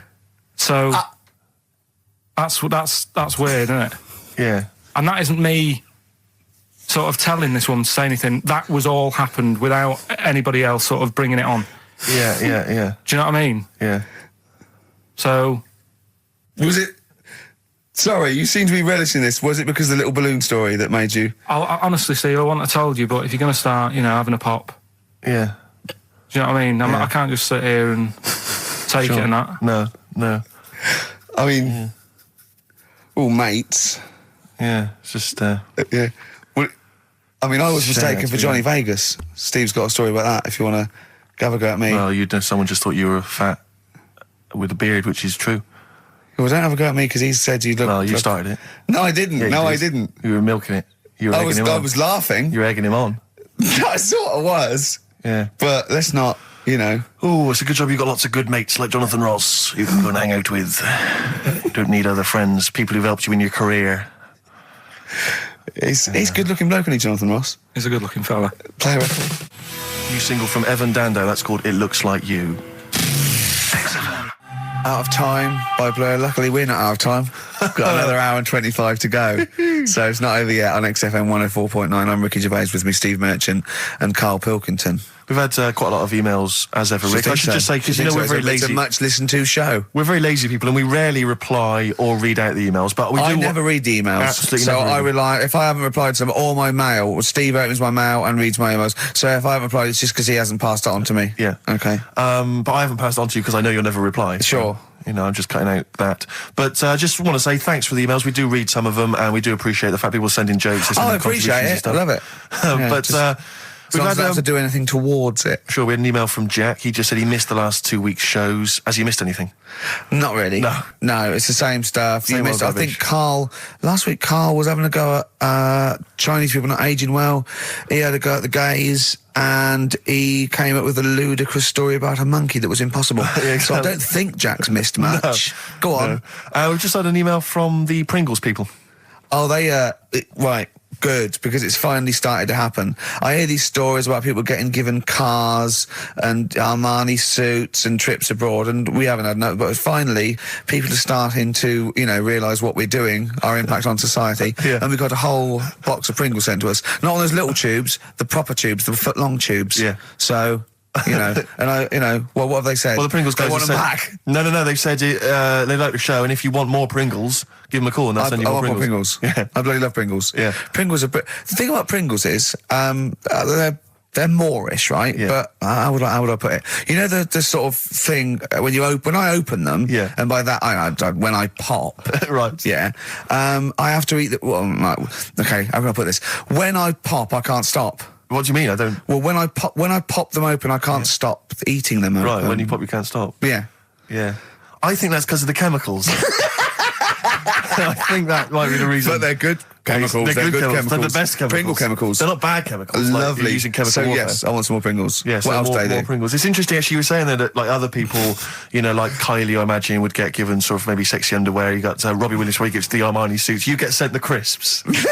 Yeah. Which seems appropriate. Yeah. Oh, it's nice to be sent. Anyway, go on.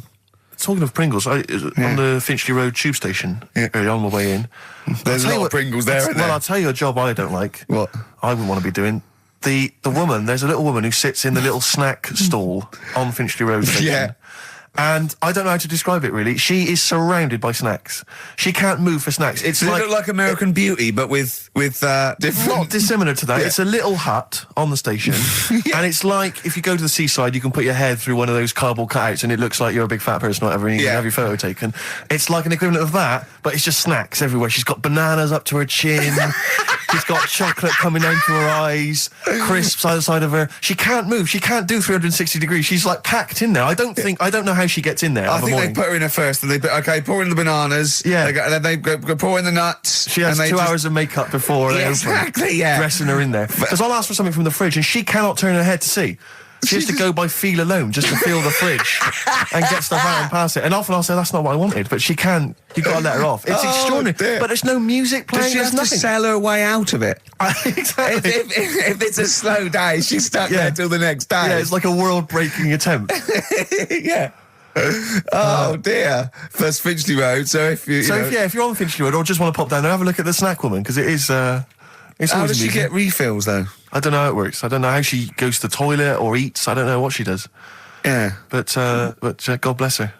That's one of the jobs you wouldn't have. That's jobs I would not like. I've always worried about working in one of those big photocopying places. Sure. Because it's just that constant taste of toner. Yeah. You know what I mean? It's so dry, and I just imagine going to work with a hangover. Yeah. 8 hours in that sort of I think it's environment. those jobs where what's the best that can happen that day? Do you know what I mean? The photocopying shop. What's the best? Well, they probably have interesting things, like people going and photocopying porno mags. Can I have 30 copies of my art? Right, yeah, exactly. Yeah, I couldn't make it to the staff party. Yeah. But I wonder if I could do that in here. Yeah. Carl, what job wouldn't you want to do? Well, any job. You're a lazy...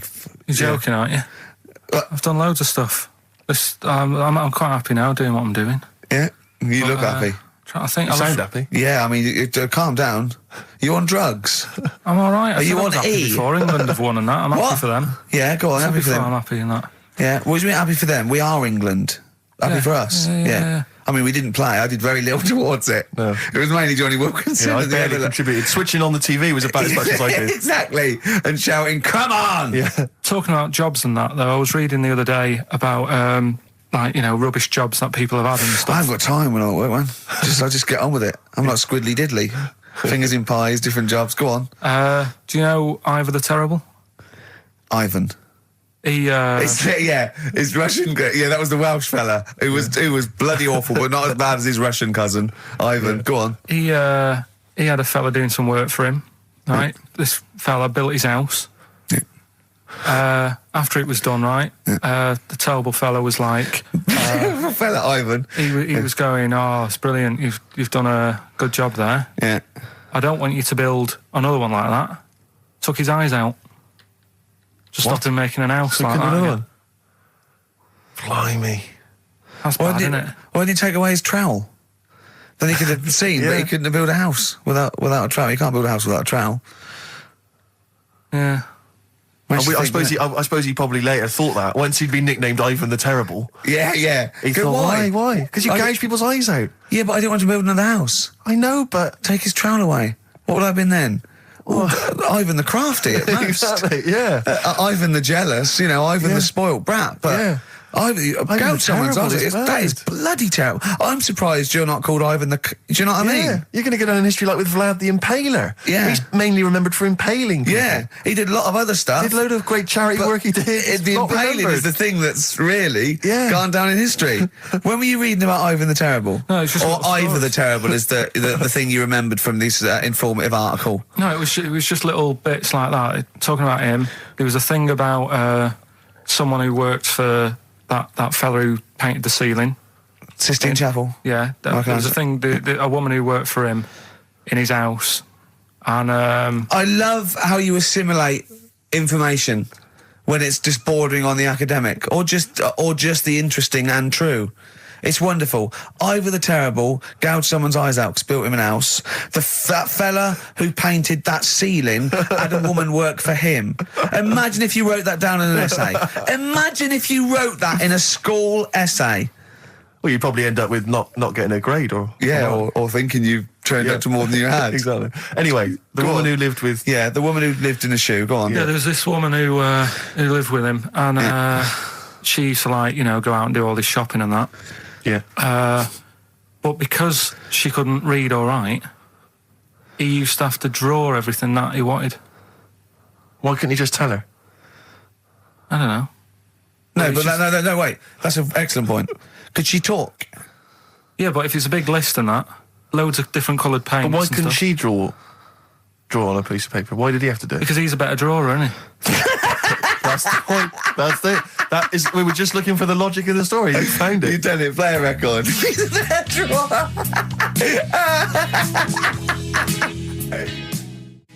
I Don't Owe You Anything by the Smiths on XFM 104.9. I'm Ricky Gervais. With me, Steve Merchant and Karl Pilkington. Karl, over to you. This is the time where we play, well, the world famous quiz, isn't it? Rockbusters, isn't it? Yeah. Which is Blockbusters, but with music. See you later. Cryptic clues and that. Do you want to say? Not really cryptic, but go on. We've got a number of DVDs to give away, including some teachers' DVDs. We've got a bunch of CDs here, and also Ricky Gervais's live stand-up DVD. Animals, which cool. is not good at all. I really would not encourage people to buy that. It is weak observations, poorly performed. I would recommend The Office Series 2 on DVD. Rubbish in that. I'm awful in that. You can actually see me forgetting some of my lines. That's true. Go on. Right then, so cryptic clues, just an example, might be new, I reckon. People will be staying in today because it's raining and that, so might not have heard it before. So, like... or they have and they're not listening. Yeah. Well, whatever. Good, you gave up on that, did you? Well, give us an example of the sort of thing. Jesus. All right, maybe don't. Listen, I'm a broadcaster. Words are my tool. Go on. All right, forget that. Come on, Baldy. Right, three clues then. Here's the first one. It's a band or an artist. Yeah. Right? I'm going to the northeast. What are you going there for? Good point. Good question. Right? If it had been why you're going to the northwest, that's a different matter. Go on. Going to the northeast. What are you going there for? Right. Yeah. S is the initial, so it's a band or an artist it starts with an S, and that's the clue. Right. Second one. She's related to the man in the lamp. Right. That's G. Right. She's related to the man in the lamp. Right. And the third one is the Jamaican fella would love to live there, but it's a little bit pricey. Oh God, I feel an accent coming on. That's one way you're gonna have to think about it with the accent. I imagine. There, DS for that one, right? So the Jamaican fella would love to live there, but you know it's a bit dear and that, a bit pricey. So, so give us some again quickly. Right, the first one. I'm going to the northeast. What are you going there for? That's S. She's related to the man in the lamp, you know. That's G. Changes and a bit. the Jamaican fella would love to live there, but a little bit pricey. Mm-hmm. And that's DS, so email in or text and that. Ricky.gervais@xfm.co.uk. What's the text? 83XFM.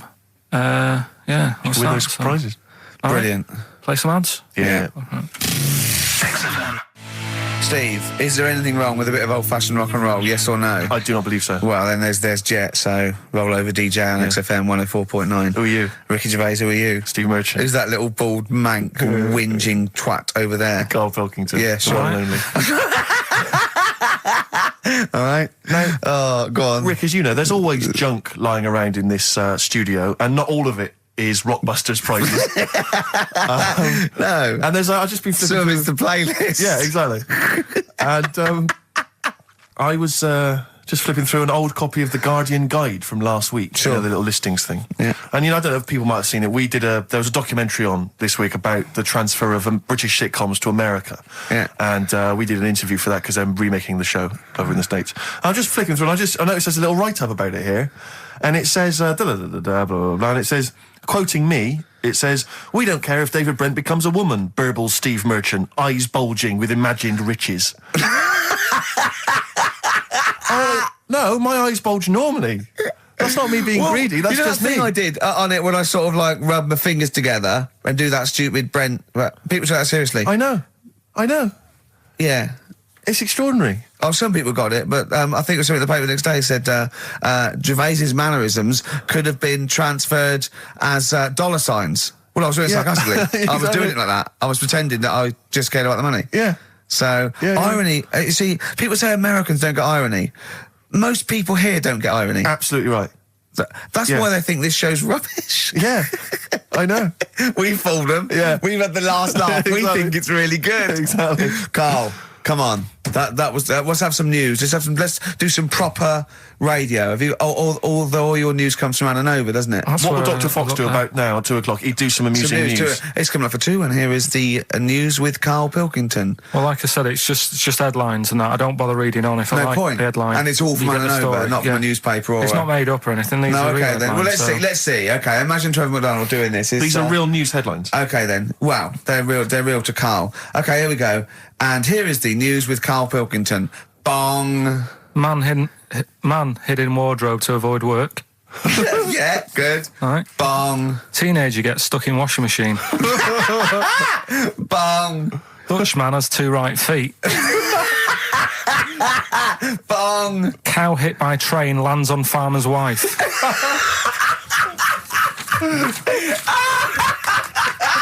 That is the real news to you, isn't it? That's brilliant.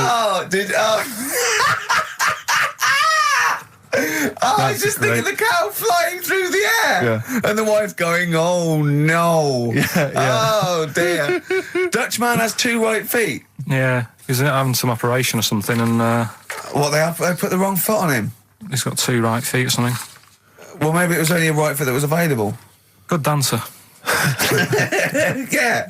Oh dear. What Well, else? in real news, I followed that thing with it was that fella that got into the palace when Bush was there. Right, an undercover journalist, Yeah. I mean, it would have been a problem if he was a terrorist, but it's sort of like, and as the palace said, you know, all our tests are to expose terrorists, not journalists. Yeah. I just think it was no big deal, really. Yeah. I think it was much more big a deal for Well, I the think it journalists than anyone else. It's like, well, okay, well, all the journalists in the world can pop up as long as no terrorists get in. Yeah. We're all right. Exactly. Yeah. A bloke just got through a terrorist. No, an ice cream seller. Yeah. That's all right. Then. It was like they're waiting hand for thinking, I can't believe it, it's Baz Bammingboim from the Daily Mail. Yeah. And I think that's Gary Bushell. That's fine. That's fine. Don't worry about it. Yeah. But it was just that all he did wrong though was just lied on his CV. Well, I think he did. But everyone lies on their CV. Of course. Oh, Everyone actually, gives references. I don't think I've ever done a CV. I tried to lie. I did one once when I was at ULU and I was an events manager. I applied for a job at Radio 1 for events manager. Didn't even get an interview. Yeah. So I just stopped the CV lark. Sure. And I just, you know. The one knocked back and that was Exactly. it. Yeah. No, yeah. So You've lied on your CV, have you, Carl? Yeah, loads. Yeah. It's just it's like someone from Little Britain. Yeah, no. Yeah, loads. Yeah, go on. Come on. there was one Radio, when come on. there was a job going at Granada. In fact, this isn't even lying, and I still didn't get the job. Go on. right? But Well, Granada, you don't get a job just because you don't lie. It's not. Have you lied? No, you got the job. Yeah. No, but there was they ask you loads of stuff, don't they, that you think, well, that's got nothing to do with the job. I don't know why you're bothering me asking me certain stuff, right? Qualifications, things like that, yeah. Yeah. But, well, it was languages, Yeah. right? What did it say? It just said, you know, put your name, put your address, languages, right? And, What? Oh, yeah. And I You don't speak any other languages, do you? well, I just put English, quite good. You didn't. No, I did. Honestly, asked Suzanne. I think you told me this before. Did you really put English quite good? Yeah, honest to God. Didn't hear back. Well, you know what they meant now. That you know what your error was, don't you? Are you fluent in French, German, Chinese? Yeah, but I didn't want them to think I've got loads of big words and that. Do you know what I mean? Well, I don't use loads of big words and stuff. No, they meant, no do point. you speak any other languages? It's any other languages, Carl, not the one. They assume that you can speak English because you're filling out a form. Yeah. Oh, well, it's like language is none. They assume you can speak something, and they probably think it was English. And to put quite good when you are English. Yeah. English is your first language, yeah, I'm quite good at it. I see your point, though. It's true, though, isn't it? Yeah. I'm not sure quite good is accurate. No, poor. English, weak. Poor. Weak. You didn't get the interview, no? What did Suzanne say when you told her you'd put that? She just laughed. It was too late. It was too late to do anything. How's her hair? Do you want to talk about it? She's off today, so... Is it alright, is it? Oh, she's listening, you mean? She's at home today. But it's probably alright now, isn't it? Because a bad hair day doesn't last... it'll be nice. It'll be a little nice, not today. You're scared of her, aren't you? No. I mean, I don't want to... You've learned your lesson that, you know, you can't talk about people like that because it upsets them. Well, plus I can't do it all now because we're doing Pulp Fiction later and it sort of involves her head. So... Brilliant. So excellent. There's me thinking that you're being considerate. Yeah. All worried about... You don't want to use up the material until later. Play a record.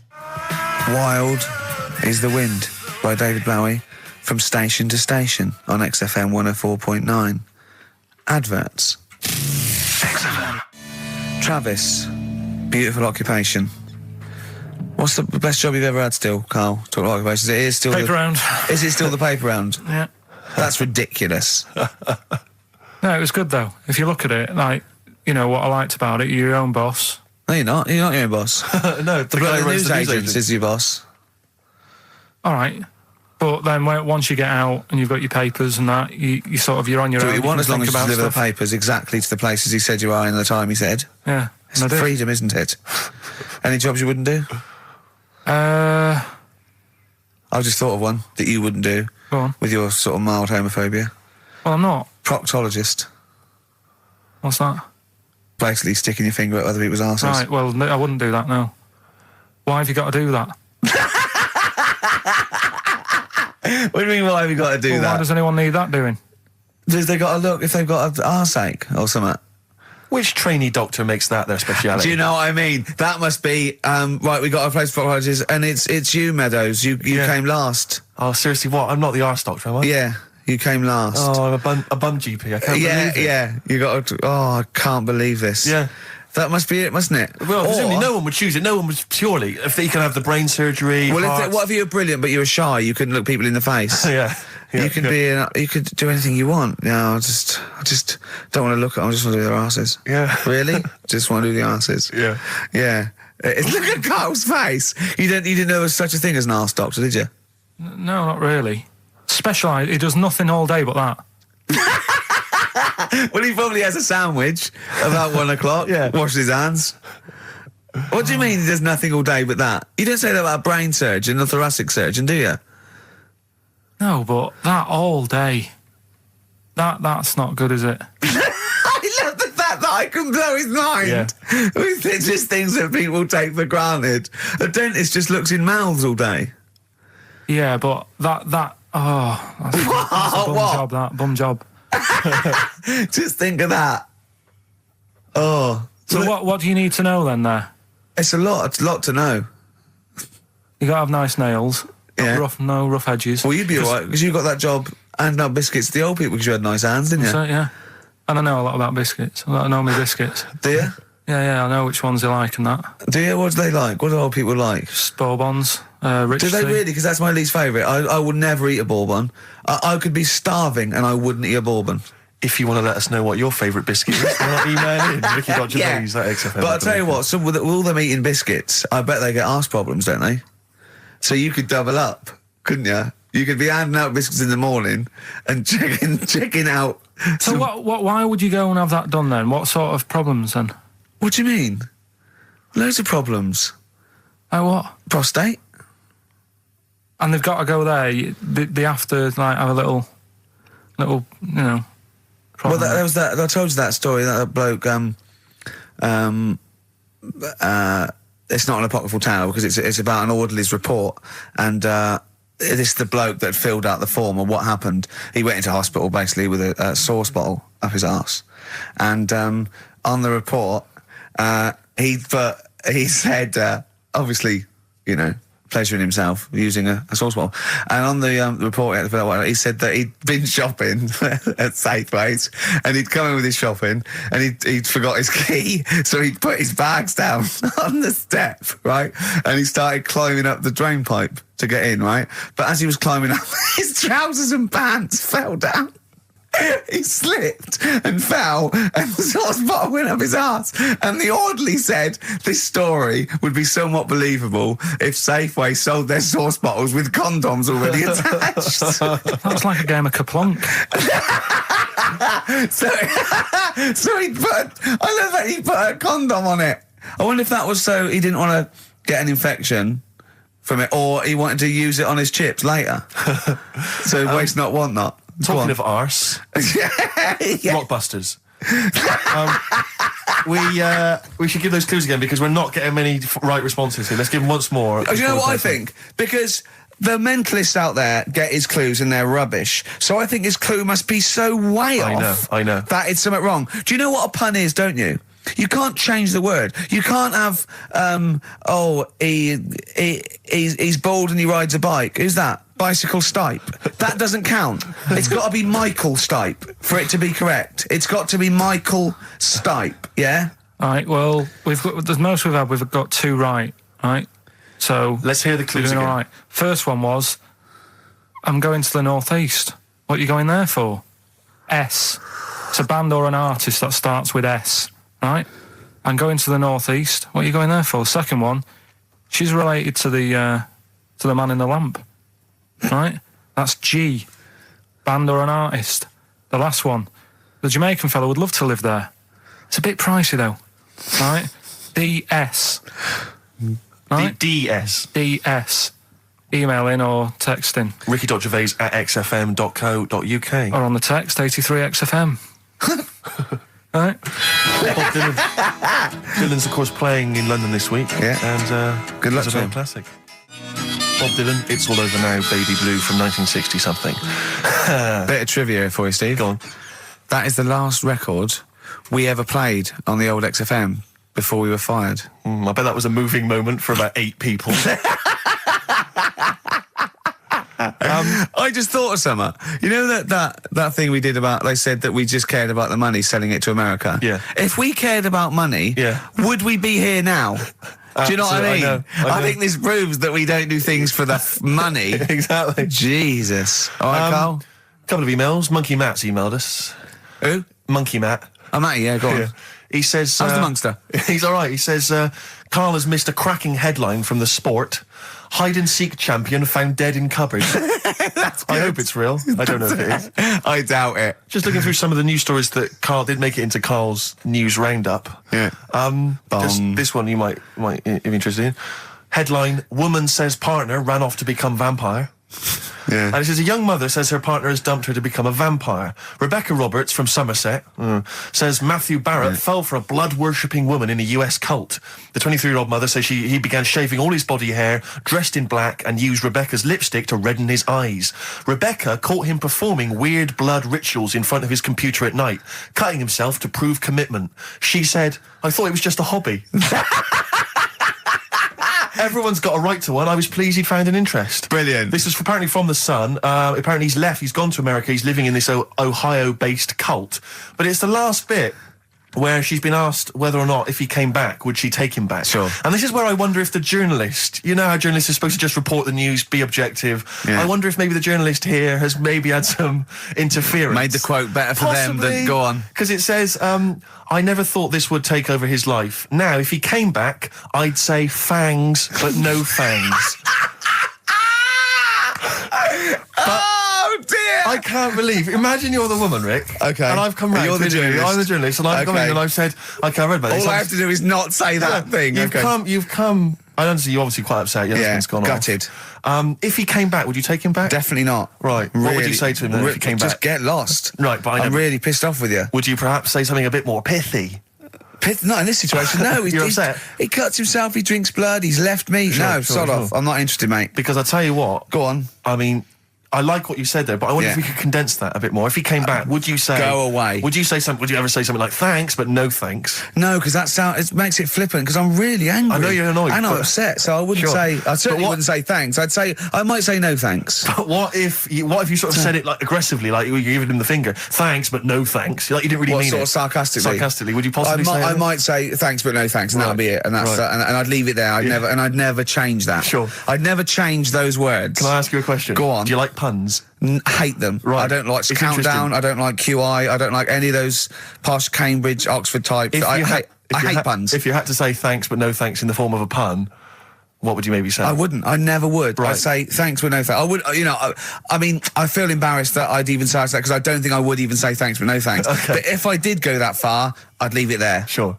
So, have you ever noticed, as I have, the similarity between the word thanks and fangs? Not really. It's very similar. Not Fangs, really. fangs, F-T-H, there's a K. Fangs very much. G. It's A and S. Well, the A, the N and the S, but that's about it. Would you agree it sounds marginally similar? Yeah, Is it possible you might one day say fangs but no fangs? I wouldn't know. Right.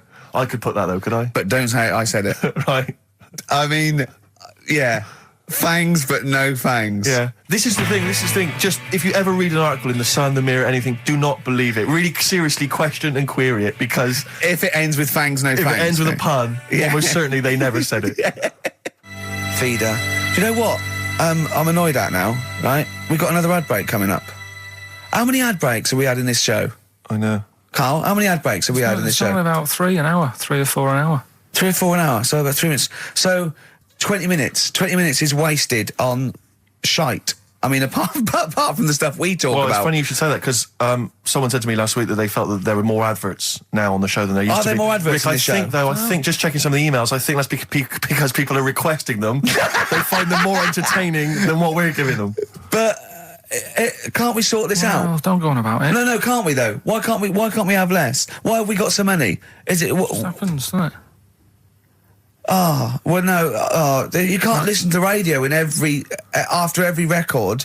It's bad enough trying to keep them listening with the rubbish we come out with. Yeah, we've got Rockbusters here. Let's get them back. Right, come on then. Right, has anyone got all 3? No. No, right, okay. So there's some. I'm going to ban Rockbusters. Okay, go on then. What are the clues again? Tell me the answers. Well, give us the ones that they did get. All right. Well, they did get. She's related to the man in the lamp. What's that? That was G. Gina. That was Genesis, right? Genesis, like Genesis. So the sister of the genie, Genesis. They got that one. No. What's the band's name? Genesis. So no. Say the band name. Genesis. Right. Okay. Well, I don't get it, because genie is nothing like that. Well, they did. So don't worry about it. Stop worrying about the ads. Stop worrying about that. All right. The third one was. The Jamaican fella would love to live there. Go on. But it's a little bit pricey. Go on. Right? What was the initial? DS.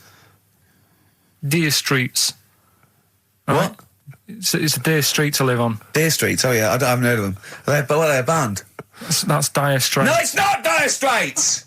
It's not Dire Straits! Deer Streets! The Jamaican fella. Go on, make it sound like that. Like Deer Streets. Deer Streets. Do it again. No, it's still not. Keep going. I haven't got it yet. Go on. Deer Streets. Deer Streets. They got that one as well, so... All right, well, let's hear the one they did. Can I do an impression of a Jamaican fella saying Dire Straits? Right. Dire Straits. It's not the same. The first one they struggle with was, I'm going to the northeast. What are you going there for? Well, when you say struggled with, no one got this. No one got it. Go on then. Didn't even attempt it. Okay, go on, the northeast. What? I'm going to the northeast. What are you going there for? Seal. Seal? What? Hull's up in the northeast, isn't it? Hull is, yeah. Hull, yeah. Yeah, so... I haven't heard of them either. Is that a seal, right?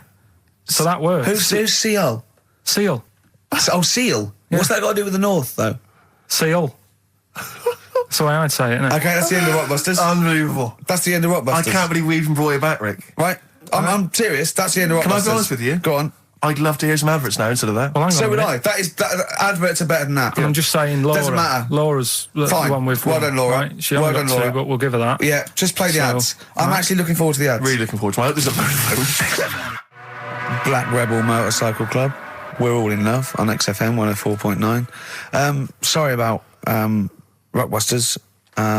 That's the end of it, definitely, because it was dreadful. Do you know what I mean? It's not. Do you know what I mean, Steve? Yeah. It's quite funny, but that was awful. I mean, we've apologised for that quiz so many times. I know. We've given it. I think it's 2 comebacks. Like it though, don't they? No, they don't like it. They don't like it because it's like it, that's two. That's people. No. That's the end of that.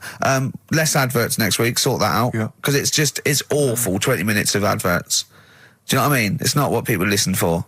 So, right, redeem yourself. Have you got the film thing you're in? Right, yeah, I'm in a film. It's Pulp Fiction this week. Right. Changed it a little bit, tweaked the storyline a little bit. Okay. It's just to make it better, yeah. It's just do you know I've talked about Suzanne's hair and that? Yeah. About when she got it cut, didn't like it and that. Yeah. So it's sort of about that. Listen to it. There'll be a question at the end. You can win some good stuff. Yeah. Well. Right. So and this is the scene where they're in the restaurant. Do you know when they're about to do the robbery? Yeah, play. So it's not a restaurant. I've changed that. It's a barber's. Right. All right. Okay. All right. God. There you go then. Is there going to be a question after this? Yeah. Okay. Right. Girlfriend came in here earlier. Had a haircut. I'm not happy with it. Look at the state of that. Well, don't laugh. Yeah. I mean, I don't want to cause any fuss, but just want you to sort it out. Afraid I can't do that. Well, you can do that because it looks a mess. Look, my friend, this is just where you and I differ. Well, you've got to do something because look at it. When she came through the front door at home, I thought Dave Hill out Slade had walked in. Funny, I was thinking the same thing. Look, I don't want to cause any problems or anything. She hasn't even seen it properly yet. She sort of had it cut and came straight home and didn't look at it. Suzanne, just look in that mirror. Look what they've done to your head. God damn it, what is it? Suzanne! No! We're not gonna do anything stupid, are we? I'm the manager here. There's no problem. What do you mean it's not a problem? Look at the state of her hair. Be calm, cooperate, and this will all be over in a minute. I'm gonna go home. No, we're not going anywhere until they've sorted your hair out. I'm not walking home with your hair like that. It's embarrassing. So let's just get it. You die. No, forget having it dyed. Just get it cut. Colour's not a problem. Just sort it out. Just get rid of... Let's see what we can do. Right. Good. Look at it. Look at the state of it. I'm trying real hard. Suzanne, just keep your head still there so we can... Just hang in there, baby. You're doing great. I'm proud of you. Just sort that bit out there. Just put that.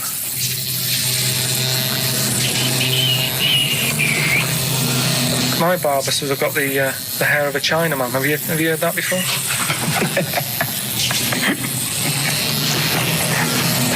Oh, man. What? What's so funny about that? Is it serious or what? Freaking me out. If my answers frighten you, you should cease asking scary questions. It's almost over. There you go. No, it's not brilliant, but that'll have to do, won't it? I reckon we'll have to buy her a hat on the way home. Yeah, that's probably a good idea. Do you think Suzanne's listening? It's all right, isn't it? I like the fact that in that she's represented with a sort of dimwit southern accent. Yeah. Your girlfriend. So I'm sure she'll have appreciated that. All right, it was nice, yeah. It was a nice... I don't know what kind of copyright infringements that has made. Yeah. Well, right, well, the question is, what did I say is odd about my hair? Odd about your hair? Yeah. Oh, well, All yeah. right. Fans of the show will know that already, I'm sure. Yeah, so email in, ricky.gervais@xfm.co.uk or, just email, actually. Yeah. Bored? Right. Yeah. You can win some tat. The usual address. That is a beautiful record. Yeah, this is Thunder Road by Bruce Springsteen, as recorded by Badly Drawn Boy. You'll enjoy it. Good job. Badly Drawn Boy doing his version of Bruce Springsteen's Thunder Road. Good effort. XFM 104.9. Tricky song to do a good version of, but not Good bad. effort. Not bad. Badly. Tell you what, who's also made a good effort? Go on. Stephen Gunning of Tooting. He's correctly identified that Karl's hair is like that of a Chinaman's. Or it was. Yeah, and many other people have emailed in saying, how can we know what your hair's like because you are a bold mank. Yeah. So people have correctly... Is our language okay on this show in general? I've told you that, you know, to be careful on that. Yeah, why don't you try putting some effort into it as you get Mondays off for this 2 hours? You come up with Rockbuster clue that no one can get because it was impossible. It wasn't even a clue. Yeah, I've got your headlines. I've done Pulp Fiction, right? I taught you about that fella, the builder fella, and his eyes and that. You don't even know what you're talking about. You don't even know what you've taught me. It's sort of like you borrow information. It's like one of those things that, you know, what are those things called, write once, read many. You can just pass it on, then it's yeah. One of those CDs you can just play once. Well, it struck me that is you and information. It goes in. If you tell someone once, it's like you've lost it. It's like passed the parcel with knowledge. It's gone now. You don't even remember what you told me. A chain letter. What? You mean chain letter, don't you? Shut up. It struck me when we were listening to his phone call to you at the very beginning of the show. I don't know if you might have missed that, but basically there was a message that Karl left for Ricky. But about halfway through that message, there was the feeling, I don't know if you noticed, but like the words started to fall apart. It was like he wasn't going to make it. Every time Karl opens his mouth, it's the equivalent of walking across one of those rickety bridges in Indiana Jones. That you might not make it to the other side. I know, yeah. Oh, look at him. Anyway, we've had a few laughs and we've had a few insults. Yeah, but, so we'll try and I'll try and sort out something else as opposed to Rockbusters next week. Less adverts, I think. Ideally. What else? Oh, better chat, better music, better presenters. No, come on. They got rid of Monkey News. What's it? Oh, no, is there no Monkey News? No, it's gone on this week. Don't talk. There must be some Monkey News. It's not like it's real news. You tell us stories about chimps from the 18th century. It's not. Don't give me nothing happened this week. You just didn't look at the internet. Did look. And there's no news. Nothing happened. There was one little bit of Monkey News about how you can now buy tea that's been picked by little chimps because it tastes good. Right. That's what they're saying. Right. Why does it taste good? What do they do to it? I don't know. It just annoyed me. Is it those chimps from the PG Tips Act? Well, that's the annoying Are they dressed up, having funny conversations? Well, like that's in a the house thing. somewhere? Everyone made a fuss about, that's cruel, making them pick a piano up. Yeah. If I was a chimp, I know what job I'd prefer. Sure. Do you know what I mean? Doing removals rather than standing in a field picking tea and that. Yeah. I love the fact that he probably thought that was a documentary. Yeah. He thought it was a trailer for a Channel 4 programme. All right, we'll be back next week. I've got a little treat for them. Right, that winner of the DVD, watch the behind-the-scenes footage because you see Karl's little round head. So they're enjoying that. Who won that, by the way? We've given that away, haven't we? Yeah, we forget what it was. It's gone. Oh. Don't bother watching the rest of the stand-up, though. It's a bit poor. Leave you with 50 Cent's outfit. Fiddy, I called him Fiddy. Fiddy, I called him Fiddy Cent. Back next week. Fiddy.